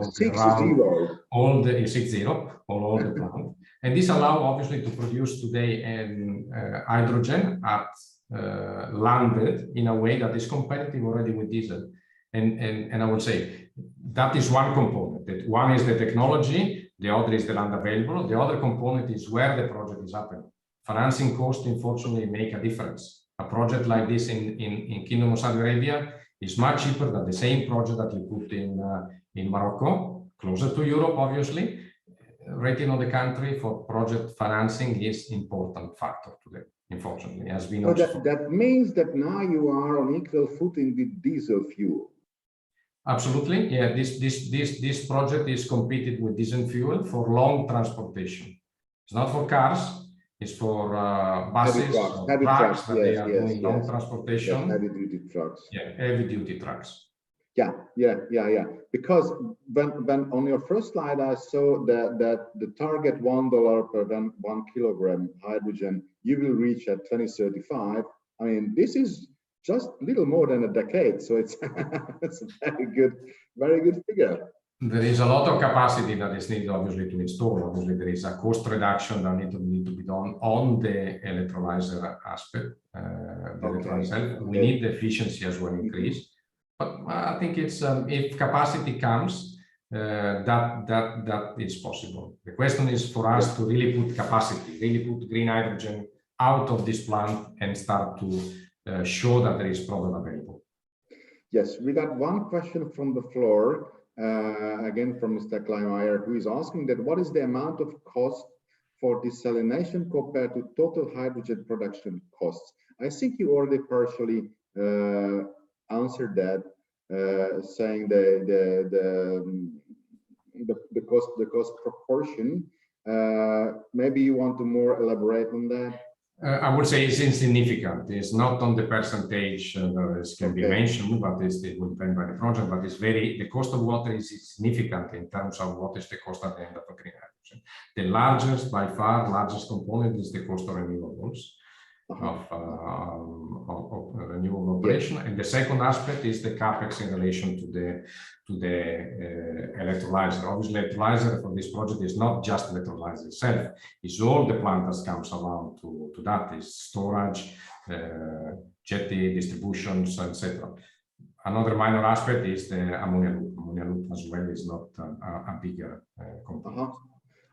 And my last question, because and I wait still for questions from the floor, is that how easy or hard was the grid access in Saudi Arabia for your plant? How was that? How did you feel? I mean, the regulator, could they encourage you or help you, or did they come up with a forthcoming ideas and tariffication? How was that arranged?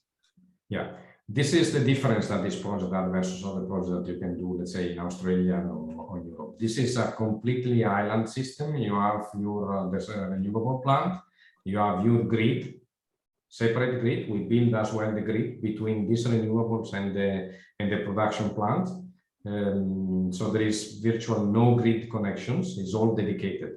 It's a dedicated production, and it's the only way today that you can, I would say, secure that you have a product that is free of carbon.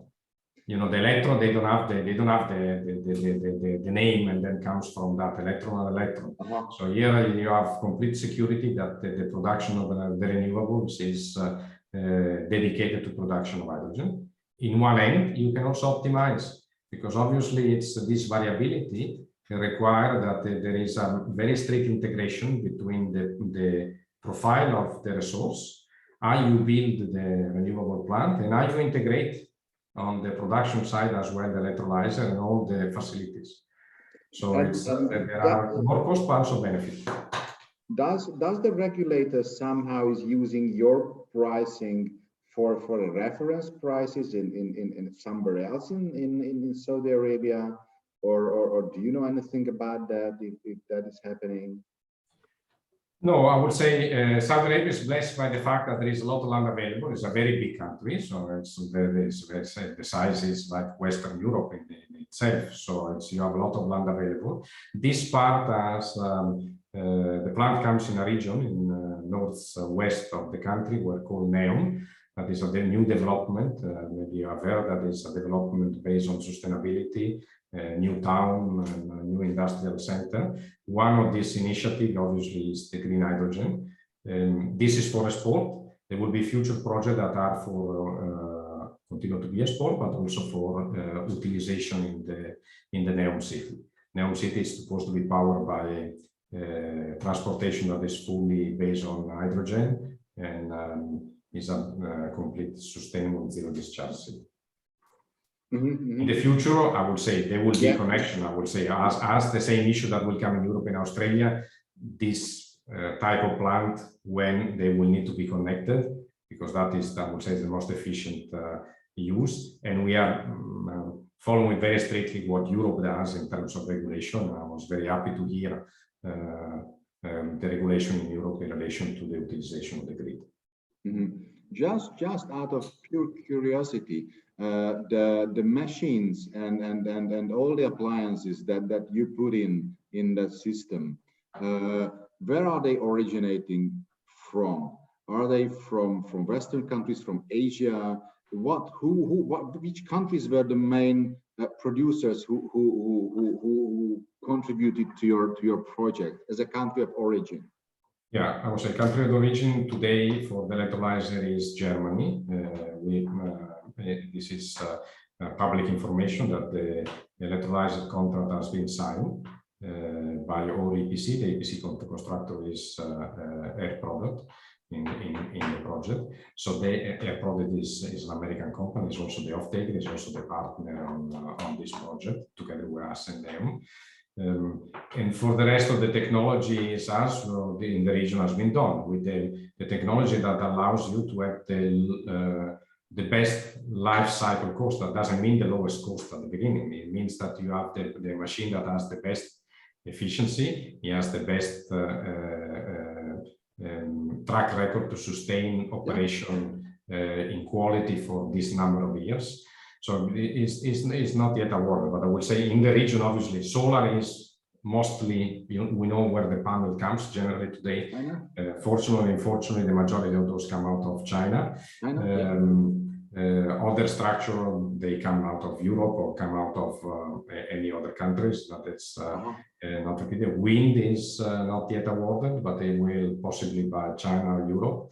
There is no differentiation there. So I will say is everywhere where it makes sense, but not in terms of cost. It makes sense in terms of life cycle cost, because that's what is important, what it counts.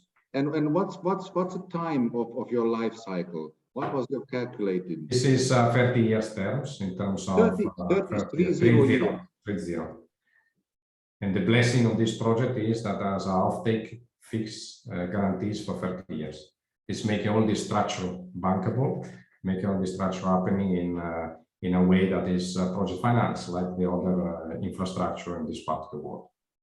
Yeah, that's great. That's great. Thank you for your presentation, Mr. Lovato. And we are very, very happy that we heard about your project, and thank you very much again for it. And I would like to give the floor to Chile, to Ms. Clara Bowman now, to make her case, make her presentation about their plant and about their project. Thank you again. If there will be more questions, we'll transmit it to you. Thank you. Hi, good morning. Hi, Clara. Good afternoon for you. I'm Thank you, yes. Well, the floor is open, okay? So just jump ahead and go ahead with the presentation. Share my screen. 1 minute. Apologies. While you are looking for it, it's just my question is that last time I read about a Chilean energy system was an LNG question when there was from Argentina, as I remember, a dedicated gas pipeline that did not function for a certain amount of time, and then the Chilean government was for that reason making an LNG terminal, and then the problem was over for once and for all. Yes, how is that thing before you start? If you could just 1 sentence. Yeah. No, I think that's a good example of how Chile distinguishes themselves from their neighbors in Latin America. So a lot of people perhaps aren't aware that Chile is really an exceptional country within Latin America. It's a country that is open to international liquidity, international project finance, very low costs of borrowing, very consistent regulatory regime, legal certainty. And so all of those things have allowed Chile to flourish as a country, even though it actually, in resources of the 20th century, was very resource poor. So it was a country that doesn't really have a lot of indigenous coal or gas, unlike Argentina, there's a lot. Yeah.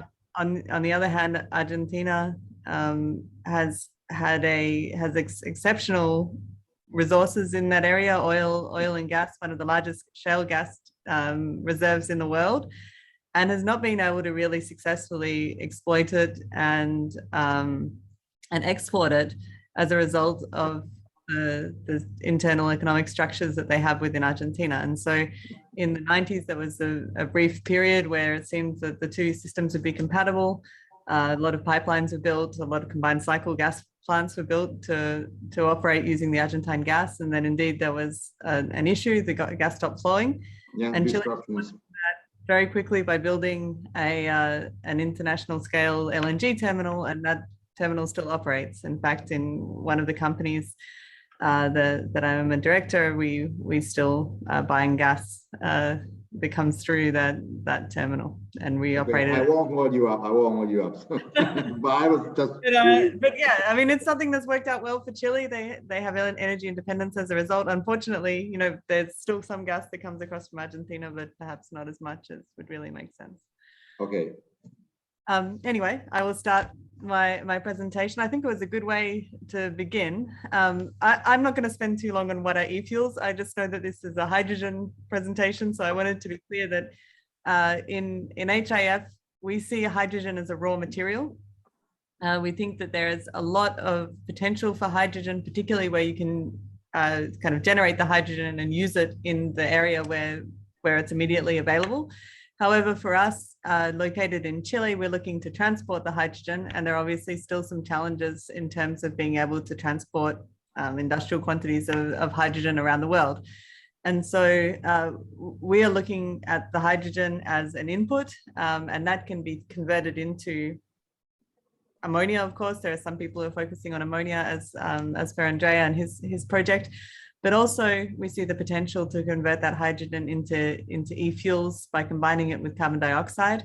And then we have a fuel which can slot seamlessly into today's economy using today's infrastructure for transport of that fuel, storage, distribution, and of course the end users using the same fuel. So we see a lot of advantages to e-fuels, and a real potential to be able to accelerate the decarbonization of our economies using e-fuels as a basis, just because everything's already there to be able to use them. If you can set up an economic project which is able to produce e-fuels at a price that's competitive, taking into account the externalities that fossil fuels have, then I think that you have a solution which is immediately deployable and can really be a very strong complement to decarbonization. And so as we look at the world economy, $5.9 trillion in the oil market that basically needs to be somehow transitioned towards green, towards being carbon neutral by 2050. And that's across the board in all of the different sectors: road transport, shipping, aviation, petrochemicals. I mean, Andrea spoke about some of this. So all of that needs to change somehow. And we see it as there's not one solution. There's going to need to be multiple solutions to be able to do that. So we'll need huge electrification everywhere that you can produce renewable energy and use it efficiently. We should be doing that. Hydrogen as well, direct use is going to be a huge part of that. But we also see that there's going to be hard to abate sectors, even in areas such as road transport, which mean that if we really want to be able to accelerate this, e-fuels are a way for us to be able to do that.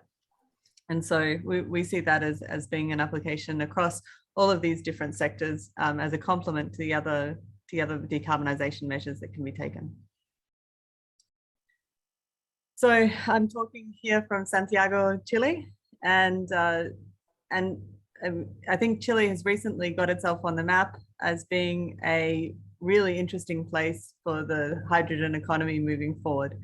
So as I mentioned before, Chile was resource poor in the resources of the 20th century. Luckily, it is resource rich in the resources of the 21st century. So Chile has actually got the distinction, I think, of having probably the best solar resource in the world in the north of Chile, and the best wind resource in the world in the south of Chile. You know, as a company in terms of electricity production, we have some projects that are located in the north in the solar. But for hydrogen production, we focused in the south, which is because of the very high plant factors that we have. And so I'm sure everyone on the call understands the importance of having a very high plant factor when you're producing hydrogen or e-fuels. It means that we're able to make the best use of all of the more expensive downstream infrastructure. We're not using it for 30% of the day. In the case of the wind that we have down in the south of Chile, we're talking about 70% plus plant factors, which are really incredible. And the drivers behind that are the Coriolis effect as the world turns. The western winds come down lower. And we also have certain geographical features, and Antarctica being close by, which means the wind is very dense. So we have very, very strong quality wind resource in the south of Chile. And that's something that as a company we identified almost 10 years ago now. And we've been down there and working to be able to secure very large tracts of land to be able to do large scale, gigawatt scale projects. And we've been very successful in doing that up until now. And so we're really ready to go to be able to move from megawatt scale, which is what I'm going to talk about today with our demonstration plant, to hundreds of megawatts, and then to gigawatts in a very short period of time using this fantastic resource that we have in Chile. I would like to highlight a couple of other points as well that Andrea also mentioned, but they are really important points, which is that the renewable resource is not enough to be able to do these projects. So if you look, there are other places in the world that also have very strong renewable resources on this map. Even, you know, looking across the border at Argentina, for example, exactly the same wind, exactly the same resources, but you really need to have access to international capital at very competitive rates for these projects to be successful. They are basically all CapEx. You do all of your investment up front, your OpEx is then very low, but you need to be paying back the projects over a period of 20 to 25 years.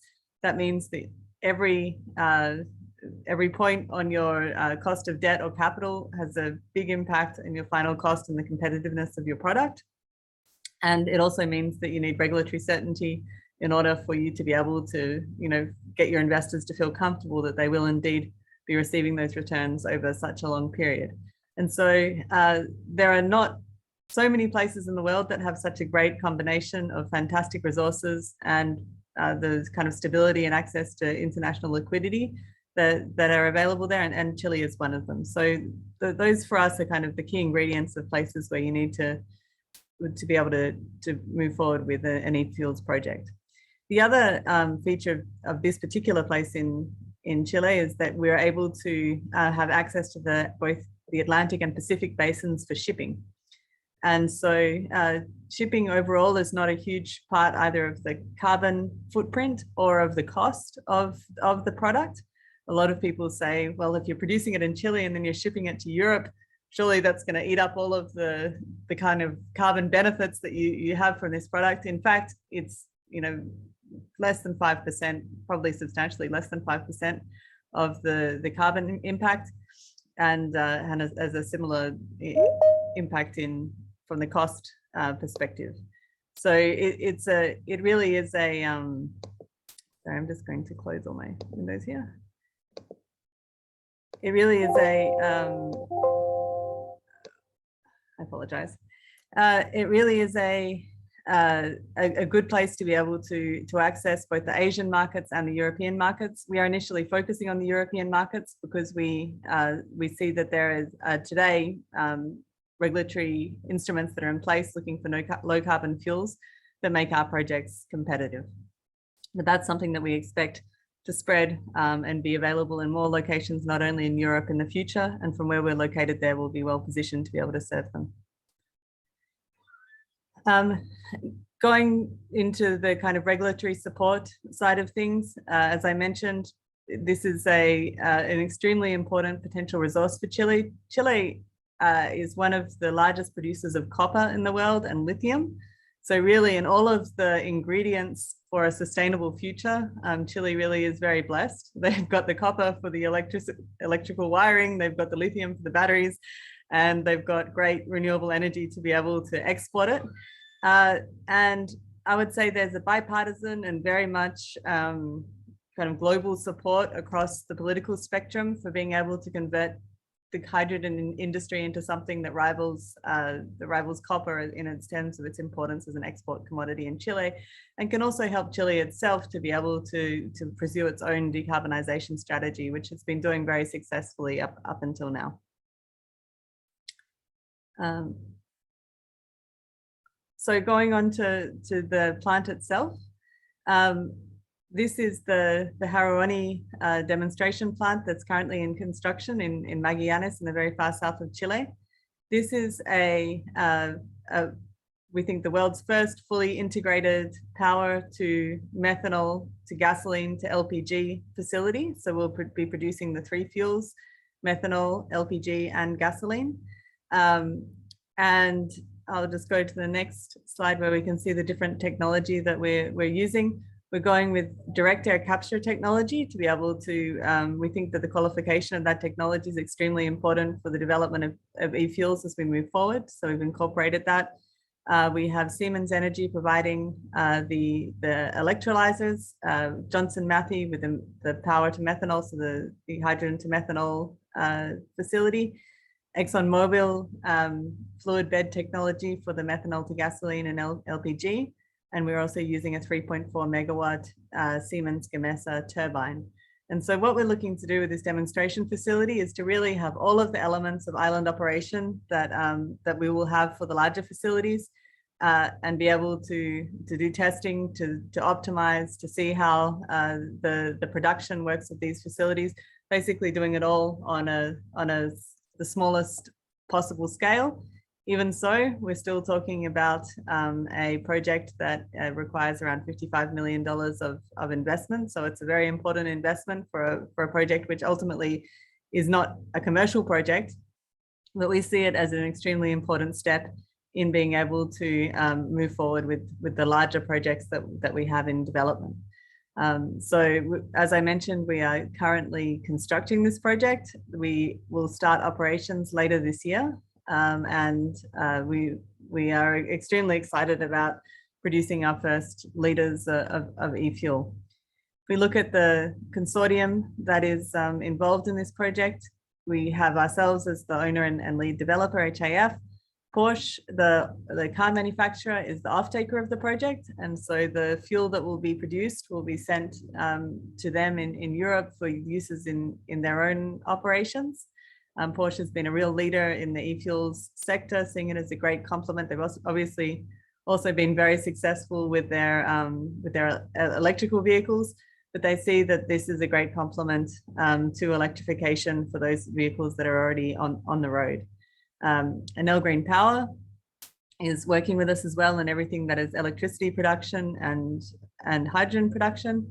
Siemens Energy is the integrator of the entire power to methanol train. And we have NAP, the state oil company, has also been involved providing logistical support and other technical support. And Gasco is a local LPG supplier, one of the oldest companies in Chile, and is really using this as an opportunity to see how they can start to decarbonize their own LPG sales, which is something that a lot of their clients are looking to do, and something that they see important as the future of their company in the 21st century. So we have a really interesting group of people that have come together to be able to do this. The production facility itself is getting built all around the world. We have the M2G, the methanol to gasoline skid, being built in China, the power to methanol being built by MAN in Germany. The Sealizer is also being built in Europe. And so really a multi-country, multi-continent effort to come together to do this very innovative project. We also have received around about $10 million from the German Industry and Energy Ministry, who've been very supportive of this project. I think they see e-fuels also as a critical way for Germany to be able to pursue their decarbonisation strategy. So obviously we don't want to stop at a pilot project. So what's the next stage? The next stage is a 300 megawatt, which is around about 1,000 barrels per day commercial scale project. We've been working on the engineering of that project for some time now.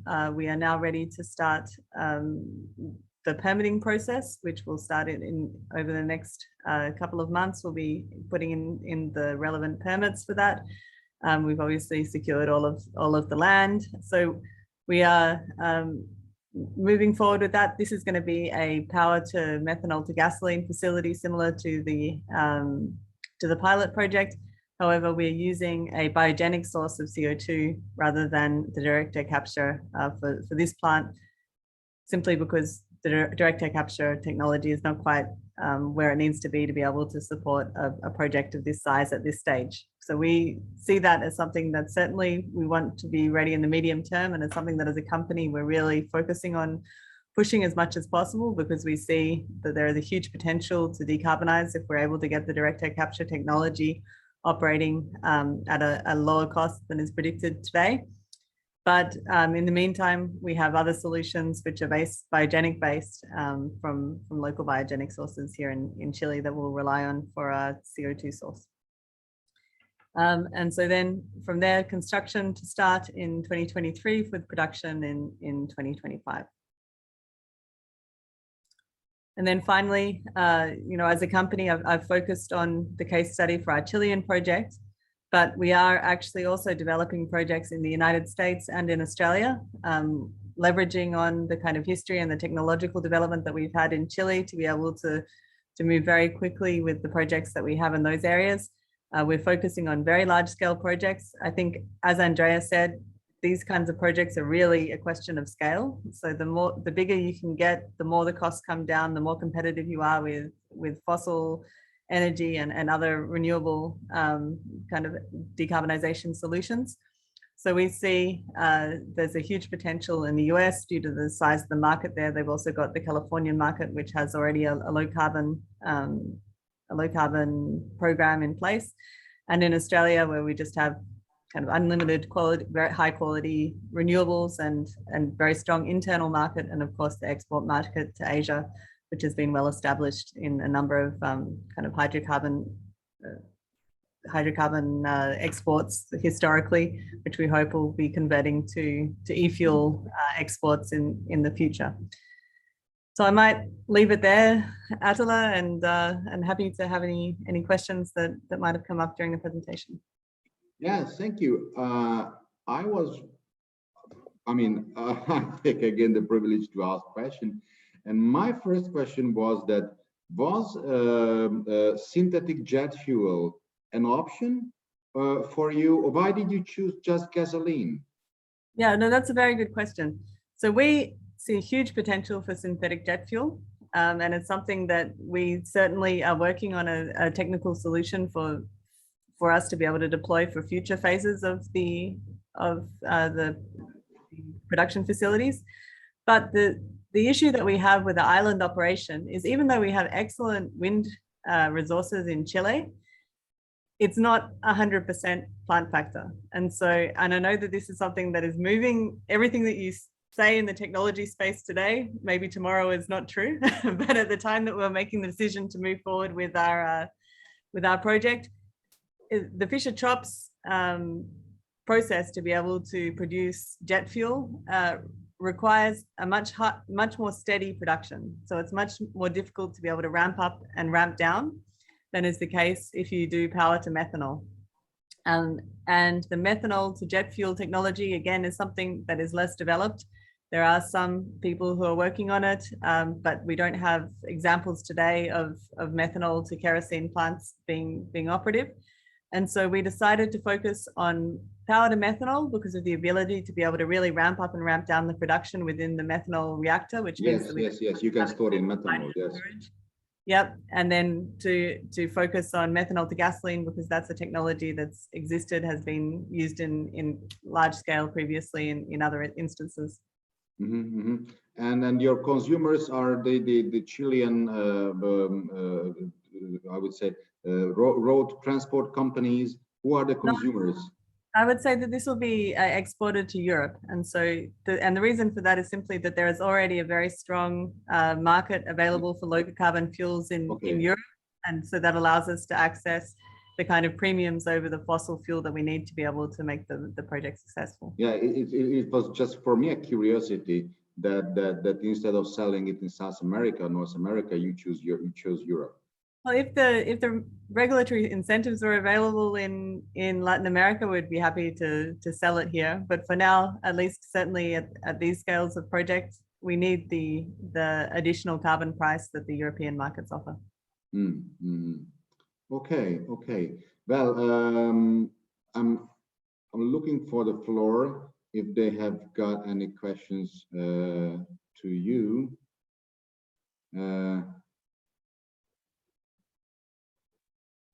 It was, we stopped at the desalination project and then the Saudi project. Lastly, I don't see a question from the floor. Are there any from the colleagues that they would like to ask from that specific Chilean project? But in the meantime, I'm putting a question that it was.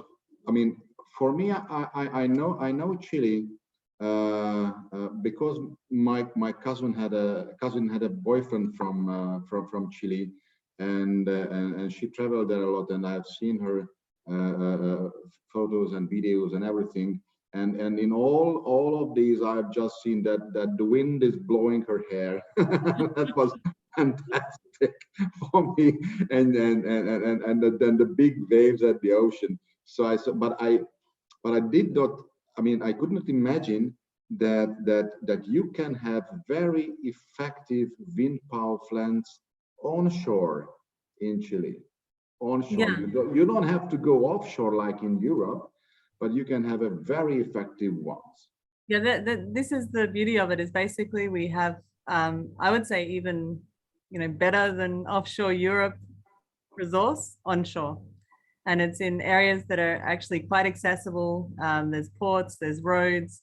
They're remote in the sense that we are in the very far south of Chile, but there's certainly a lot of industry there. Oil and gas industry historically has been located there, and so it is a really great combination of incredible wind resource and accessibility and ease of construction. Yes, and the other thing that popped up in my mind is that when I visited Japan and the island of near Kobe, I have seen an LNG terminal and a plant next to a hydrogen plant. Mm-hmm. Where they use the cold of the LNG or this minus 200 and something degrees for mm-hmm. making cryogenic hydrogen, because they don't have to cool it down. They use the cold of the LNG to cool down the hydrogen into liquid hydrogen. And I wonder whether decision makers or your company has thought about to make a twin plant of liquid hydrogen exporting from next to that LNG plant to Europe or to anywhere else. Is that in the minds of the people there? Yeah, I know that the LNG terminal that is located in central Chile has a hydrogen project in small scale that they're starting mm-hmm. out with, that hopefully they will be able to expand. That the resources that are available in central Chile are different to those that are available in the far south. So while there are still, by worldwide standards, very strong renewables, it's in kind of the further north and the further south that those renewables are really kind of at the kind of incredible levels to be able to produce, say, $1 hydrogen. But that's certainly something that they're looking at, is how that they can also participate in the energy transition, looking at hydrogen as part of their portfolio. But it has to be said also that it's an import terminal, so it may be different from, yeah, well, Japan would also be an import terminal, I guess, of LNG. Yeah, okay. Thank you very much for your presentation. I don't see any questions from the floor. I asked my questions. So if there is nothing else, I would like to ask Mr. Jaros Kacper to close this meeting. If he has got any announcements to make or any advertisements to make on behalf of ERRA. And we are very thankful to you for your presentation. Let's meet sometime in the future in Europe or in North America, at Nehru, for example, for a meeting or for a conference. I'm very much looking forward to that. Thank you very much for the opportunity. It's been a pleasure. Thank you. Thank you very much. Yes. What do we have? Thank you very much also to all of our presenters of today. Indeed, we are nearing the conclusion of our webinar. On behalf of Secretariat, I express our hope that this has been the second webinar on hydrogen has been equally interesting and insightful as the first one that we had last year. In terms of announcements, I can only mention that the recording of the webinar will be available either today or tomorrow, and also the meeting, the webinar materials, the presentations that have been shared today should also be available on our website either shortly or they are already available one way or another. We invite all of our audience to check our website and access the materials directly from there. So once again, thank you very much for first of all to the moderator for great management of this stream of thoughts in the chat, but also on managing the speakers. Thank you very much, Attila, and also to our participants for their vivid thoughts and a lot of questions in the chat. We hope that you can also address these to our speakers directly. If our assistance is needed from the Secretariat, please feel free also to address us in our email. Thank you very much.